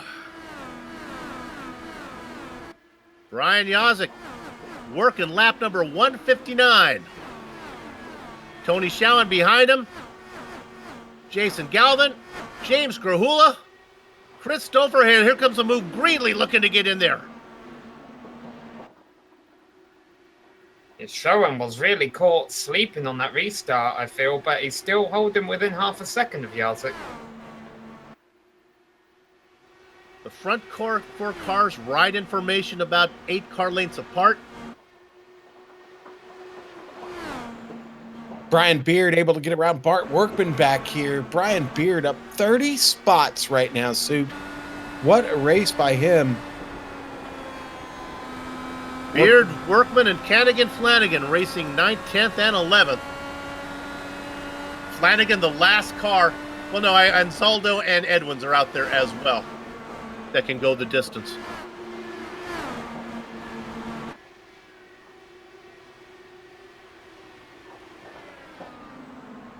Let's quickly go to 7th. Look at Cordy and Rory Collins. How about this? Cordy started in 40th. Rory Collins started in 42nd. They're battling in the top 10. That a boy. Cordy in that really, really slick black and yellow sim pit machine, butt kicker on the side pods there. Oh, that's a good-looking car. Yeah, it really is. The nickname of that car should be Crime Scene Soup. Is that car yellow and black? Are those it's kind of looks like those Pittsburgh Steelers throwback uniforms. You know what I'm talking? Yeah, the prison unis. Yeah, Yeah, right. Yeah. Oh no! Racing Michael Gray. Oh my goodness! Hang on, Michael. Oh, I hope he hasn't had too much to eat because that one. Oh, that it looked rough. Like a NASA astronaut test. Soup, he just gets loose out of 4. The car breaks down, gets really tight, hits that inside wall. Are you counting? 11. And look at that. Puts it right on the side. Well, this is good news for a few drivers. Guys like Sam was talking about, this is good news for Kinsella and Blocker. Now they can come in, and they will actually be faster than these guys. I can't imagine Jarzik, Schoen, or Galvin are going to come in. No, Clean Air is their friend, though, Bill. But Flanagan and Workman could. They're back there. They could come in. Wouldn't cost them much to come in to get fresh tires. And, of course, Kinsella will be coming in and Blocker. This is very bizarre, though. Pit road is open and none of our lead lap... Oh, wait, they're at the tail end of lap down cars. Yeah, see, here they come. But still, a lot more cars staying out on track than what I thought.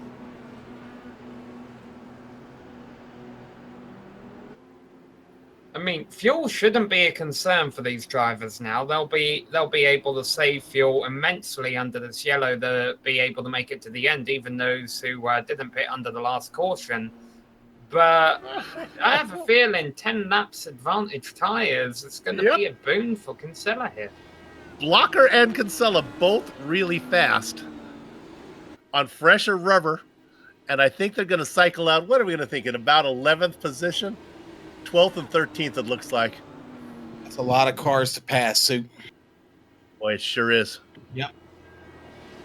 Yeah, we have as many cars running one lap down as we do on the lead lap. And let's give a shout out to the driver leading those cars one lap down, George Ansaldo. He was involved in an early incident and he's rebounded nicely so far to 14th.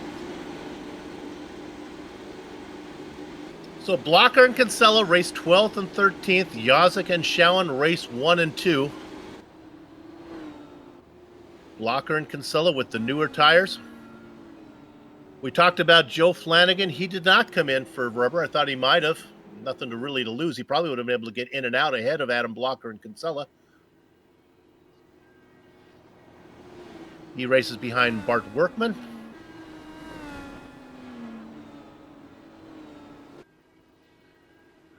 It's a good time maybe to check our hard chargers, of which there are almost too many to count. Many. Oh, jeez. 34 positions for Rory Collins, 33 for David Cordy, Brian Beard up 30, 26 for Schoen. I mean, you can look at the very front of the field. Jarzik 23 to the good there, 26 and 26 for Schoen and Krula. Man. Yeah, I've been talking about it all race, but all these guys now are going to want to turn in their back marker United cards. Oh, no. That's all right. More bear claws for us. I'm cool with that. That's Because we can all use an extra bear claw. Tell them how you got dinner today, Sean. Okay, should You lazy SOB. Yeah, why don't you do that? Yeah. I called and someone went and got it for me. Brought you home It's a great application for your phone. bucket of chicken delivered to your house. Did they put a napkin as a bib for you too? And did they? Soup, it came with the seasoning, the bib, everything. All right. 32 to go, guys. Here we go. Lights are off. Brian Yazik sitting pretty up in front. He's got enough gas to get to the end. He's got clear air in front of him. Half a pack of cigarettes. Hit it.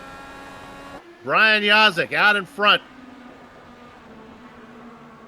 I really think we're going to have to watch turn 4 in these closing stages, guys. We saw in practice a lot of people were over driving that turn and it led to them spinning out. We're starting to see that happen in the race as these laps wind down. Those cars you were looking at side by side, that was Cordy and Collins.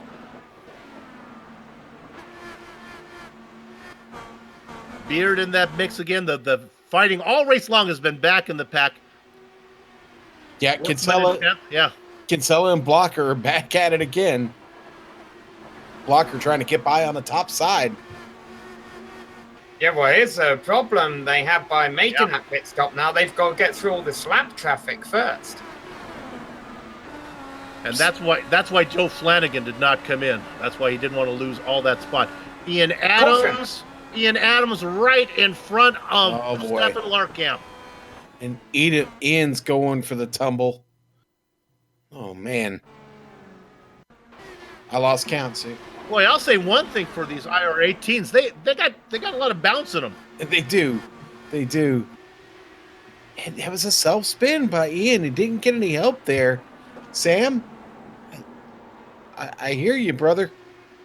He clipped the apron in turn 1, it looked like. Kind of what happened to Ken Hacker early in this race. I know that's what happened to Ken Hacker. I kind of saw it out with my visor.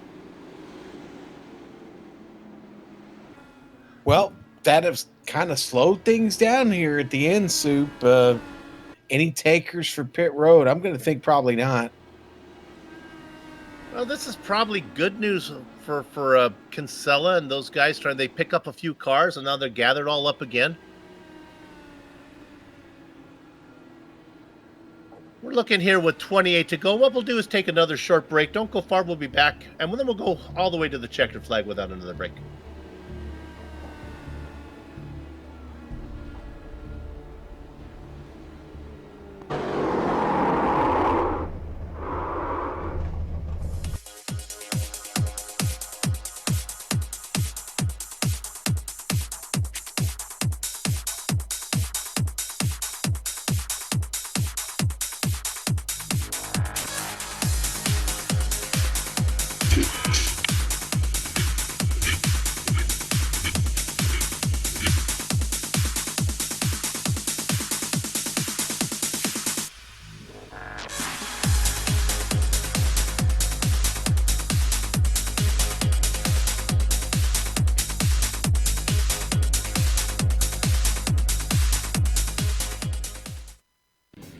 The SimPit is an entertainment channel dedicated to the world of simulated motorsports. The SimPit is a leader in providing the sim racing community with news, reviews, interviews, DIY pieces, and instructional videos to make sim racing a better experience for all. Check us out at thesimpit.com or go to YouTube and just search for the SimPit.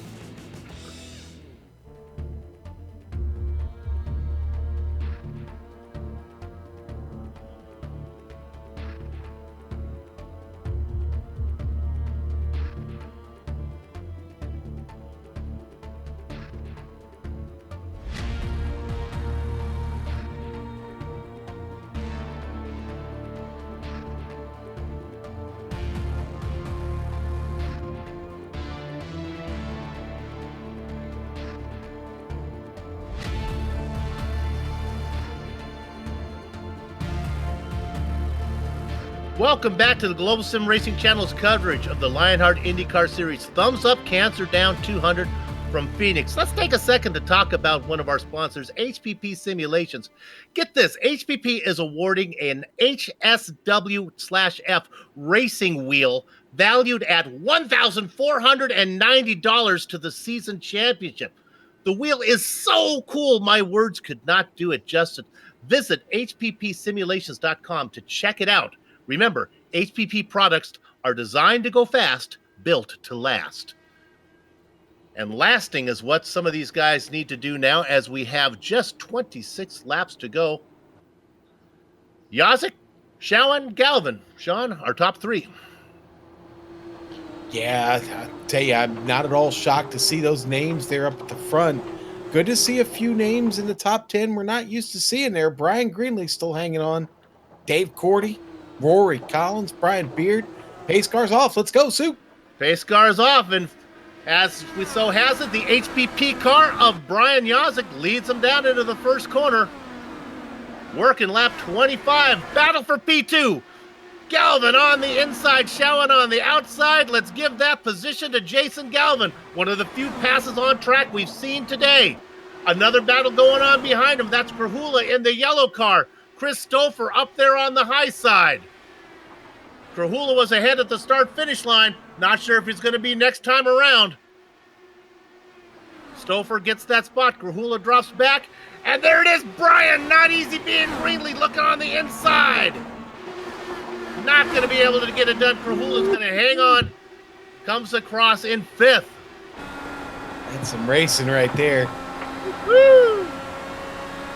Krahula not one to give much quarter, to be honest with you. He's going to be tough to pass for Greenlee. I think Greenlee's up to the task, though. We'll see. Soup just behind them, a couple of rows back. Workman trying to hold off Joe Flanagan. I'm sorry, my bad. I lost Beard, yeah.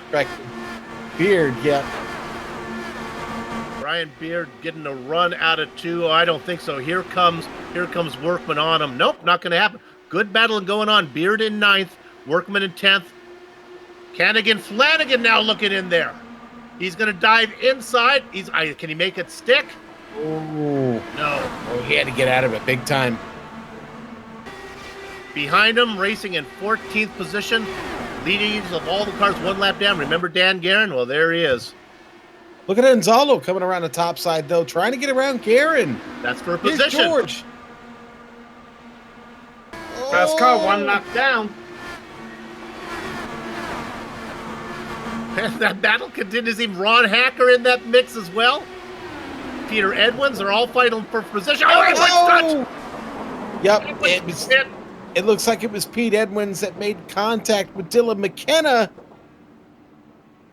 And Adam Blocker and Andrew Kinsella on the lead lap were both right behind that. They got through it. Adam Blocker, you watch Blocker make his way through this mess.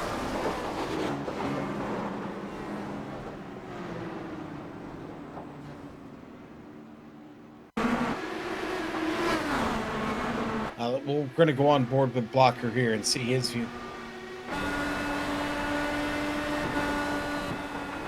This is really, really fortunate by Blocker here.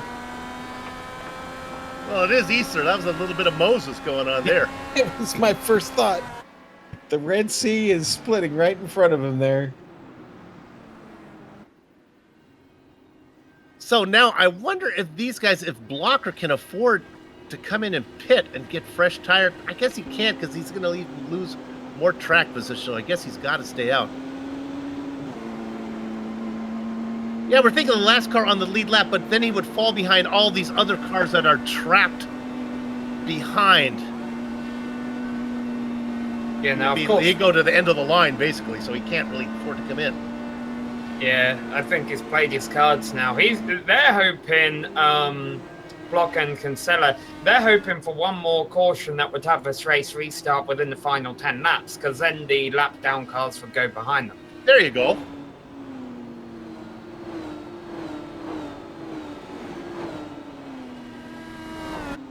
You know, honestly, if I were them, they'd miss their opportunity now. I would forget about thinking about driving through the field. I'd come in for fresh rubber.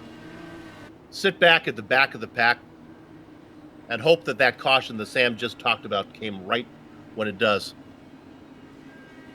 Then I come all the way up to 12th, and then I could get some positions. I got fresh rubber. I'm ready to race.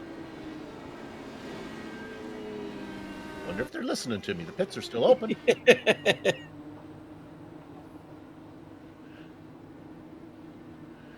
Well, tell you what, Soup, this has been a lot of fun tonight. It's going to be a memorable one here at Phoenix. I think it's going to be a memorable finish. Yeah, we've got the series sponsor leading the race sponsor up front right now. I'm going to need to talk to Martin Ice and Dry Cleaners some more.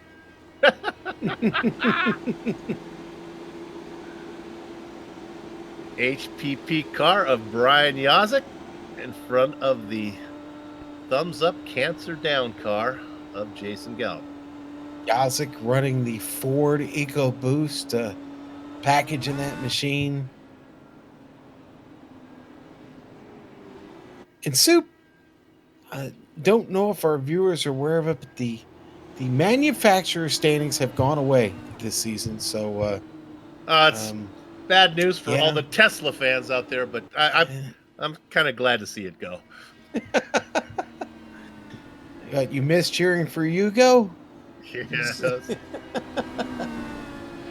All right, the lights are going to come off the pace car, I'm assuming, this time around. John, we are at that point, so why don't you call this restart and you know what to say. Soup, I certainly do. And boy, as the pace car here gets its way around here in the dog leg, I'm Brian Yazik. I'm spinning the mirror ball right now. I got that thing spinning. It's dropping down from the ceiling, Soup. Buddy, it's time to boogie. Let's get this party started here. We gotta get some type of deal with Casey and the Sunshine Band. That's all I gotta say. I'm gonna work on that before season's end. You know, we need to put George Anzaldo on that one. He seems to manage to get all these deals set up. George, go out there and get us the rights to use Casey and the Sunshine Band. Okay, boys. Let's forget about all the nonsense. 14 laps of racing to the checkered flag. Brian Yazik gets on the throttle, no problem. Galvin in second, comfortable. Third is Showen. Christopher and James Grahula round out your top five. Ooh, racing up front a little closer this time. Oh, Andrew Kinsella makes contact with, golly, Soup, that was with Sam. Yeah, Mitchell Molo have been doing a good job. Big Joe involved too. Ed Tatweiler, Adam Blocker's involved in it. Of course, Blocker would have benefited that he got through this track, because now this will move Kinsella within striking range of the leaders for the restart. But it's unfortunate there. Mitchell Moeller, one of my Control Chaos Racing teammates. I didn't want to mention him and put the commentator's curse on him, because he's another driver like Brian Greenlee, who I think has really came on to stride this season. He was running 17th here, where he finished last race at Homestead. Unfortunately, just a bit of contact there from a lead lap car, and nowhere to go for the cars behind them. Yeah, you can see Kinsella get in the back of Moeller, and then Blocker and Joe Hassard behind them try to spin out of the way. Big Joe really had nowhere to go. You see here when for a Blocker. And then we get one more shot from Ed King Tutwiler. He was last to the scene, and basically the road just closed up on him. There's just, he's getting it woed down. He knows there's a problem, but there's just nowhere to go. Yeah. It just closed off. Boy. Ed had been having such a good race. He needed one of those Tom Cruise pool shots in The Color of Money, where the cue ball just kind of jumps over the balls that are in the way. All right. Yeah, so see substantial damage here, the Big Joe. Now, a driver who didn't have as much damage was Andrew Kinsella. He did have a damaged front wing from that, but now he's able to come into the pits, get his front wing repaired, get some new tires, and for this final, 7-lap shootout I say we're going to have, he's going to be able to go by all those lap cars and restart right on the back of Bart Workman and Joe Flanagan and try and work his way up into the top 10 for the end of this set. I think he might have damaged his relationship with a couple of drivers there, though. Maybe. Possibly. Hey, listen, it's a racing deal, closing laps of the race. Everybody jockeying for position here. We've seen very, very little of those types of incidents tonight. In fact, most of the cautions, Super, if I remember correctly, have been self-spins. And this field has been pretty lucky. That's the big one. That's the first big one we've really seen tonight with so many drivers collected in that. I can confidently say if we were keeping score, Andrew Kinsella has been on the short end of the stick when it comes to those type of incidents. I think he's afford to have one of those. But yes, Kinsella now back there. The rest of the cars will clear out of the way, and Kinsella will be in, what are we saying, 10th, 12th position. But he'll be fast. Of course, one reason Kinsella may have been a little bit impatient there is the fact of the matter that he finished second at Homestead to Brian Jarzik. Those two were the points leaders coming in. Kinsella won the race to Jarzik in second, and now here's Jarzik looking, we dare say, knocking on wood, because I think this is the 20th time we've probably made mention of this, for his first Lionheart Series victory. And if he does get that, Kinsella wants to be in the top 10 to not allow Jarzik to run away with too many points. And Sean, Jarzik is up there for one reason, and that started way back in lap 15. When he took that pit stop when nobody else did, and Yep, he's been able to hold on to that position, and we said it earlier, so when we talked about the air on this car, I mean, clean air is king, and he has really managed that situation well. And the key to it, Soup, has been great restarts. Jarzik has really been to the throttle quick and been able to set the pace with the rest of the field behind him. This could be the final restart here. In fact, it very well may be the final restart if they have another caution flag. I don't know if we come back out here for green, but here we go, Sue. The highest gritter inside the top 10, 18th.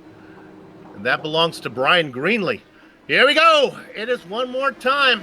Brian Jarzik first to the corner.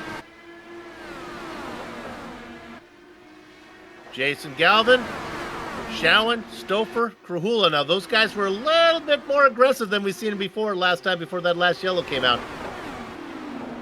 And Kinsella has those new tires. He's making them go to work, looking underneath Brian Beard. 3 wide excellent 4. Beard has to be careful. On the outside of him there was Bart Workman. Boy, Sam, I'm glad you brought that up. That was a really, really close moment. Could have been another caution flag. There it is. And there is another caution. It was Ron Hacker this time. Yeah. And he got a little bit of help, I think. From Justin Weaver. In fact, Weaver spins off after he makes contact. Yeah. Maybe it was a slight amount of contact, Soup. It almost looked like maybe a bit of net code, but as I look at it again, it looks like he got just a piece of that. We'll go on board Weaver here. You'll probably be able to see where he makes the contact. He's going to come right up into the left rear. Coming into the turn. When it doesn't take much when you're at speed, Sue. Brian Jarzik saying, okay. He's got his restarts figured out now. Yeah, 1 lap down that seemed to be more dangerous than the drivers running on the lead lap. We had 13 cars 1 lap down not too long ago. I think we're down to about 7 or 8 now, because a lot of those drivers involved in that latest incident were running just 1 lap down, which was going to give them a top half of the field, top 20 finish. Andrew Kinsella was able to get one car. He was able to get around Brian Beard. So now he's second to the back of the cars 1 lap on the lead lap. We are going to get a chance to go green here, Soup. But the debate right now is it'll be 1 to go or 2 to go. I'm thinking 2 to go as long as everybody can mind their own business here on this caution flag. We don't have anybody spin off or anything. But I'll tell you what, Galvin's going to have a great opportunity here. He's been able to restart behind Brian Yazik a couple of times. He almost had it figured out on that last restart. Maybe he'll have it figured out this time and be able to complete a pass from Brian Yazik for the win today. Gonna need a little bit of magic. Pulls right up alongside of Yazik. Kind of saying, this is how it's going to be when we restart. See, I'm going to get right up here on the inside of it. There's kind of... He's visualizing right now. What Galvin is doing is practicing his pass. He's visualizing it in slow motion. Kind of like $6 million man style, right? Yeah, he's kind of. You mentioned Brian Greenlee started 18th, still running in the top 10 towards the end here, Bill. Actually, two other high starters running in the top 10 in the closing stages. Chris Stouffer, he's kind of been under the radar today. He started 14th, he's up 10 places into 4th. And Bart Workman actually started in 9th. He's a driver running in 10th place right now. Yeah, Workman, the only driver in the top 10 that hasn't picked up any positions. In fact, has lost one. So crazy night here. But the top 10 littered with guys that have really fought hard to get where they're at.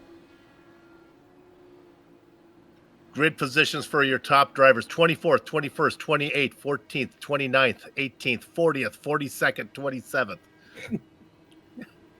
Qualifying, schmollifying. That's what they're saying. And the lights are off, Soup. We're going to restart with 3 to go. 2 to go. 2? I'm sorry. Okay. My bad. There we go. It changed on me. All right. Didn't think they had green-white checkers here in the Lionheart IndyCar Series, but basically that's what we got, right, boys? Except the exception, if a caution does come out before the white, that will end it. If Yazik can make it around one lap, then we'll finish under green. All right, Jason Galvin, if you've got any cards up your sleeve, now is the time to play them. It is the 55 of Brian Yazik. It is the 42 of Jason Galvin. Yazik on the gas. Galvin about 3 car lengths back as they head down into one. 2 laps to go. It'll be over before I can exhale. Galvin with a pretty good run off of 2. My goodness, he's got a run heading down into 3. Is he going to force the issue?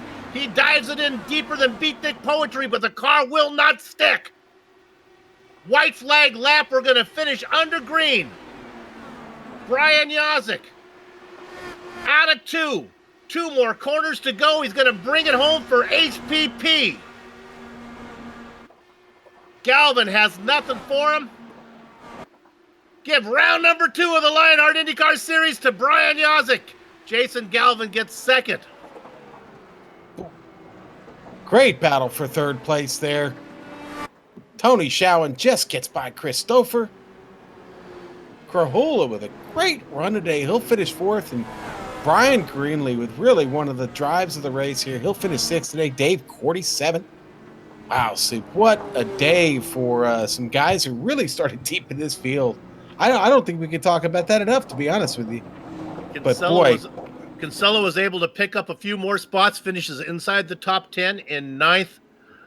What we'll do is we'll take a short break, but then we'll come back to run down the entire finishing order of the Thumbs Up Cancer Down 200 that this finished up here in Phoenix. Don't go far.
SimPit is an entertainment channel dedicated to the world of simulated motorsports. The SimPit is a leader in providing the sim racing community with news, reviews, interviews, DIY pieces, and instructional videos to make sim racing a better experience for all.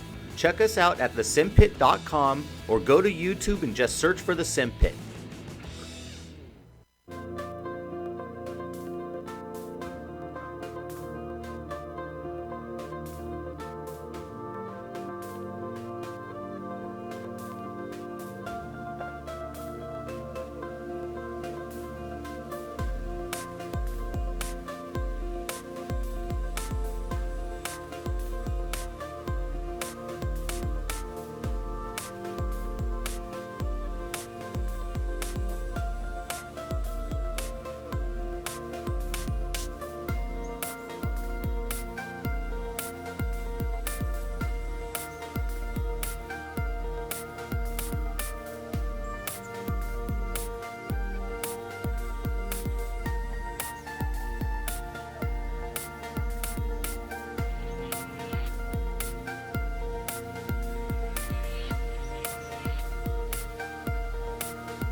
Welcome back to the Thumbs Up Cancer Down 200 and the Plasma Track Victory Reign post-race show.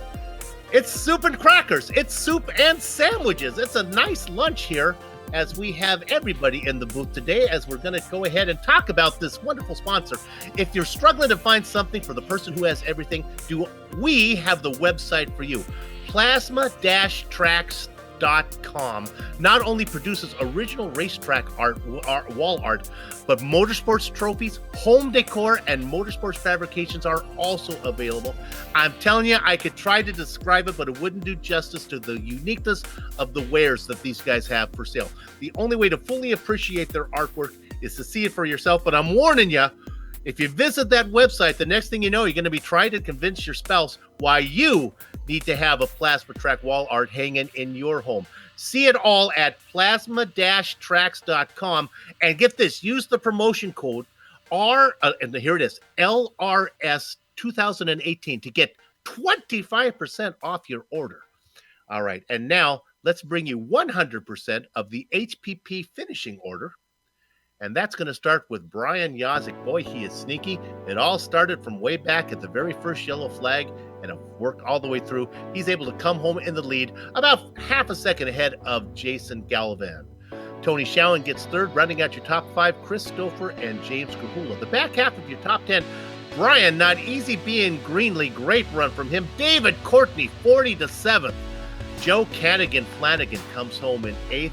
Andrew Kinsella, after all of his troubles there, he finally gets inside the top 10, coming home in 9th. Rounding out your top 10 from 42nd position, it's Rory Collins. Sean? And coming down from the Great Plains, it's Bart Workman, finishing 11th this evening. Brian Beard, representing Club West, he'll finish 12th. Dan Guerin, Dandy Dan, 12th place finish for him.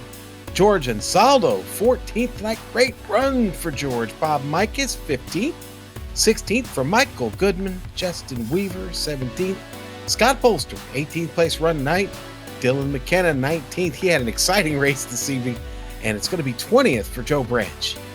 we let Sam read this finishing order, then GSRC has to pay him, so I have to keep doing it. In 21st position, it's Stefan Larkamp, Matthew Mercer in the double duck spot. Vincent Blumenthal, Ron Hacker, and Robert Lewin are your next three drivers. In 26th, Ed King Tutwiler. Boy, he had a good run for a while. 27th position, Adam Blocker, just ahead of Big Joe Hassard. Mitchell Moeller and Peter Edwins go 29th and 30th. Sean? Man, what could have been for Ian Adams, and he had an unfortunate incident there. It took him out of this race, but 31st is where he'll end up. The Racing Kangaroo, Michael Gray, 32nd. Chris Lanini, 33rd. 34th going to go to Scott Johnson. Isaiah Dupree, who was having a great run up front, is going to wind up 35th. 36th, Brandon Limpkeman. Tough night for him. Pierre Degla, it was an early out for him tonight. 37th. 38th. Yeah. We'll keep going. Woody Mayhem. 39th, Woody Mayhem. 40th for Ken Hacker. 41st, Dustin Wardlow. And Jack Bogan going to finish all the way at the back tonight. 42nd. Soup. 42. Got the winner. We do. 42 drivers entered, only 12 finished on the lead lap. And we have our winner, Brian Yosick. Brian, it all started early on with the contrary pit strategy. Holy crap. Yeah, I was mad at myself because I was working on qualifying runs early this morning. I had a little bit of time before work and got a pretty good rhythm down and what I wanted to do, and went into qualifying the race and completely screwed it up. So from there, it was just, we were playing catch up the whole night. How close on fuel were you when that timely yellow came out? When you were working about 50 laps, I was worried you weren't going to get around. I'll put it this way: when the caution came out, I immediately threw the clutch in. Yeah, we had when we came around, it had like 1 gallon or not 1 lap, 1.5 laps left. I was actually calling out to pit like right before that caution came out. And I thought, oh God, no, don't tell me this is how it all undoes itself. But oh my God, this is incredible. They kept, I can't believe it. Fuel strategy and stuff like that never works for me. And then it works tonight. So it's kind of amazing. Well, you had yourself a bit of a car too, though, even though you're downplaying it. There was a time you were out in front. I know clean air helps a lot, but you had Dan Guerin behind you. He was on fresher tires. You were out there for a while. He wasn't able to get around you. Yeah, I really like Phoenix. I've had a lot of run a lot of races here. I've had a lot of success here in a lot of different vehicles, a lot, NASCAR, ABC, and stuff like that. And so I've got a pretty good rhythm and a flow and how I like to drive the place. And then even, God, I was kicking myself. We stayed out, and I'm like, man, I should have pitted. And then, no, I needed the track position, and it all worked out. I don't know if you could tell, I am beyond excited. This is, God, this is incredible. I can't believe it. After choking it away last week and getting so mad at myself and getting so down on myself, I finally got through all the mental fog and got all that crap through my head. And to come back out the very next week and lead a whole ton of laps and win the race, I can't believe it. That's just incredible. Well, congratulations. I don't want to ruin your night's sleep, but I just want to tell you, you're going to be out in front. And remember, there's almost a $1,500 wheel from HPP that they're going to provide it to the series champion. So dream about that one. Well, I will, because it'll complement my set of HPP simulation pedals that I've got sitting right here below me. And big shout out to HPP simulation for putting the logos on the car, putting the logos on the winner's circle. Mark Hargett is a class act. I'm truly blessed and fortunate to be able to represent his company in the way that I do. Those pedals were the difference tonight in being able to really feather it, especially being back in the traffic and getting kind of stuck around in it, being able to lift that up a little bit on lift at the throttle and breathe it with the range that you get with these pedals. It was amazing. So yeah, again, shout out to HPP Simulation. Loud Pedal Motorsports, man. We did our second race. We're leading the team standings. Oh man, this is awesome. Clipping that Apex Amsoil by Adam Blattle. Lock Precision. God, man, You've done your job. Congratulations, Brian. Thank you, guys. Thank you. Boy, if there's ever a testament to how good those HPP pedals must be, if Brian Yazek can win with them, man, I'm going to go out and get myself a pair. Sean, who you got? Man, I'm back with Jason Galvin, and you know what? The reason that first interview was so short, Jason, is because I just knew you'd be back here with us again before this night was over. Congratulations on the second place finish. Yeah, Sean, I'm glad you had that much confidence. Hey, I didn't time Yazek. I'm guessing that probably broke a record, so I'm going to see if I can break it here. You guys okay with that, or are we running short on time? Jason, it's fine. Listen, I've got to ask you, did you have anything there for him at the end? I mean, oh, no, not at all. Brian, I even sent Brian a message before that race. I said, look, I don't know what, I knew we had Tony and Chris behind us and their teammates. I said, I don't know what they're going to do, but as long as we get away clean here, I don't plan on doing anything crazy. I basically told Brian, I said, as long as you don't wall me, and I don't think you're going to wall me, I'm not going to compromise us. So I got a good run off of 2 on that last restart just because we were so light on fuel. I took a shot down low, hoping that he would maybe wash up and make a mistake. I felt like I owed it to the fact that we're racing to see if I can make Brian make a mistake. But he drove a perfect race. I had no business being in second. I felt really good about the car going into tonight. I thought I had a solid top 10 car with a shot to make a top 5. And then things just kind of played out the right way throughout the night. So I'm really happy. Second place is a great night. So, in the Thumbs Up Cancer Down race to boot, I've had bad luck since we started sponsoring Thumbs Up Cancer Down races. I've had awful luck in them. So to finally come home with a good, solid finish feels good. Well, and the CEO even came in and visited there during the YouTube chat, Jason. Was Kevin on there? I got yes. A bunch of messages. My wife's on the board and she's at work, and I guess she was watching too because she texted me right when the race ended, and Kevin was texting me all night. So that was cool. I know they were excited. They had a board meeting tonight, and they were excited that they were sharing and posting on the Thumbs Up Cancer Down Facebook page. The graphic Mitch Muller made for the race was phenomenal, and I've seen some of the videos and stuff from your guys' broadcast. You did a great job getting them some much deserved publicity. Jason, I hear you're going to do some minor league play-by-play. Is that getting that correct? College. Yeah, college. I've started already. So, left 17. Grateful for my 3.5 years at KGT. And I started as the voice of Cal State Bakersfield baseball in February on the ESPN radio channel here in Bakersfield. They're the Division I. Right now they're in the Western Athletic Conference. They move to the Big West next year with like Fullerton and Irvine and Santa Barbara. So some heavy hitters in baseball. And cool. They were an NCAA tournament team in basketball a couple years ago. And hopefully I can find a way to work my way into the basketball rotation as well. So, well, a little advice, avoid catchphrases. It's lazy. Okay. Yeah.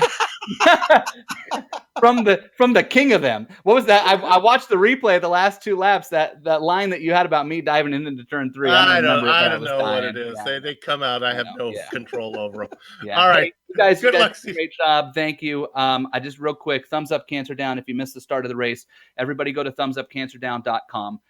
It's a Bakersfield-based charity. They're expanding throughout California as much as they can. They need the support. There's so many great cancer charities out there.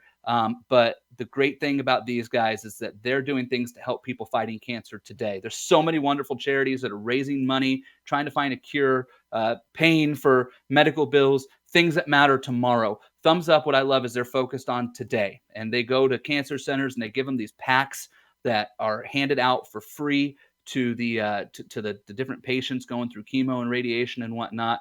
And it just lets them know, that there's somebody there with you, even if there's nobody in that room with you, and you got that damn IV in your arm, and life is as low as it's ever been.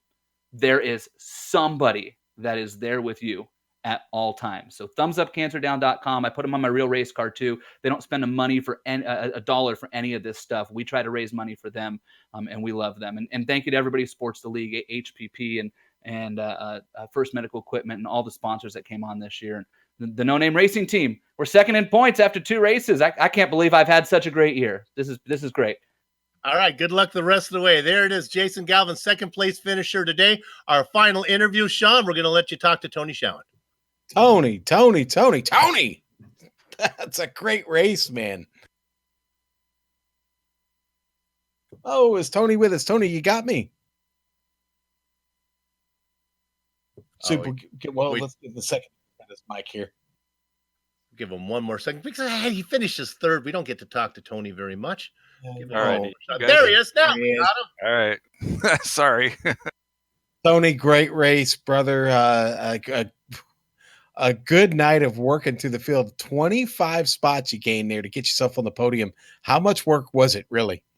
Actually, to be honest, not a lot, because I just basically, it was a lot of luck. I basically started it back there, and then I pitted every time there was a yellow, and then we had a long run, and I was down to like one lap left, pit, and caution came out, and that put me up front. So it was a lot of luck, actually. Well, you know what I've always said, you need a little bit of skill and a lot of luck in racing, and Yep. well, you obviously have a lot of both. So, a third place finish, a great way to start the season off with these top 5 finishes, and keeping yourself relevant in the points early is the best way to work on a championship. Is that magical carrot hanging out there for you in the way of a new wheel from HPP? Is that really the goal at this point? Oh, yeah, I'd be lying if I didn't say I would win another wheel, but yeah, I was pretty, honestly, I was pretty conservative tonight. I didn't get a good finish last week. Really needed to have a respectable finish tonight, get back up there, and get off there. It was definitely a lot of conservatism, lucky. Same. All right, we get to stretch it out a little bit more next week at Kentucky. How do you feel about going there in this new car? I'm looking forward to it. I'm actually driving pretty well in the car. I was up front a lot last week. This week, official racing, iRacing, to do pretty well in this car. So I'm really confident. I'm gonna definitely on this. All right. Well, Tony, certainly great to talk to you. We thank you for coming in. We're going to wrap things up now. Tony Showen with a great third place finish tonight. Soup, take us home, buddy. Okay, the over-under on mistakes till the end of the show is 3.5. We have 5 sponsor plugs to read, 1 next time, and then goodbyes. Here we go.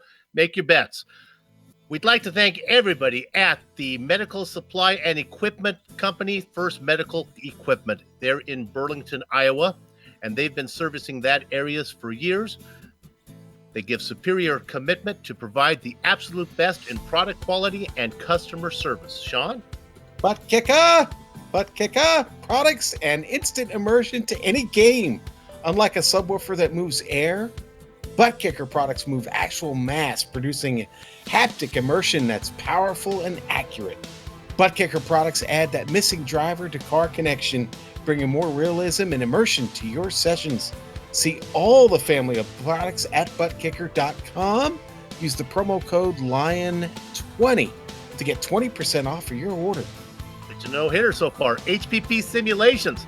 And when it's time to go sim racing, nothing beats the feel of true hydraulic braking system from HPP Simulations, designed and manufactured in the USA on state-of-the-art CNC equipment. HPP's hydraulic pedals and their accessories set the standard for simulation racing. For more information, please visit hppsimulation.com.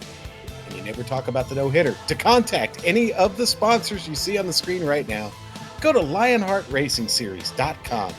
Click on 2018 sponsors, read or scroll to the bottom where you can click on the company logo and get right to their site. God, I blew the no-hitter. Why I lost my spot? I can't believe it. Where did you read that from? All right, where do I go? I go to thanks to on screen now are some of the company's equipment and software that we made this broadcast possible. Unbelievable. The iconic original music that lets your ears alert your eyes. You're watching GSRC production comes courtesy of Eric Eckelman and Casey Alon. See the screen to how to contact each of them. And it's because you mentioned a no-hitter. The Lionheart IndyCar Series returns in 1 week, April 11th for round 3. From the land of bluegrass and bourbon, Kentucky, GSRC will be there to bring you all the action. We hope you join us, folks. Sliding across your screen now are some upcoming broadcasts. So check those out. Mark them down on your calendar. If you'd like more information about GSRC, including a complete list of future broadcasts, you can find it all at www.globalsimracingchannel. Folks, subscribe to the channel you're watching right now here on YouTube. Subscribe. We're also on social media at GSR Channel. Find us on Facebook at Global Sim Racing Channel. We're also on Instagram now, GSRC_Graham. And while you're here, if you haven't done it yet, like I said, simply subscribe by hitting the red button. Soup, go. Bottom of the ninth, the closer's in, baby. Finally, on behalf of the man whose voice you just heard, Sean Ambrose, our director, Amjad Yaman, and our camera artist, Dougie Beard, I'd like to thank all of you for watching. With that said, we're off to have fun storming the castle. So until next time, race clean, race hard, and we'll see you on the track.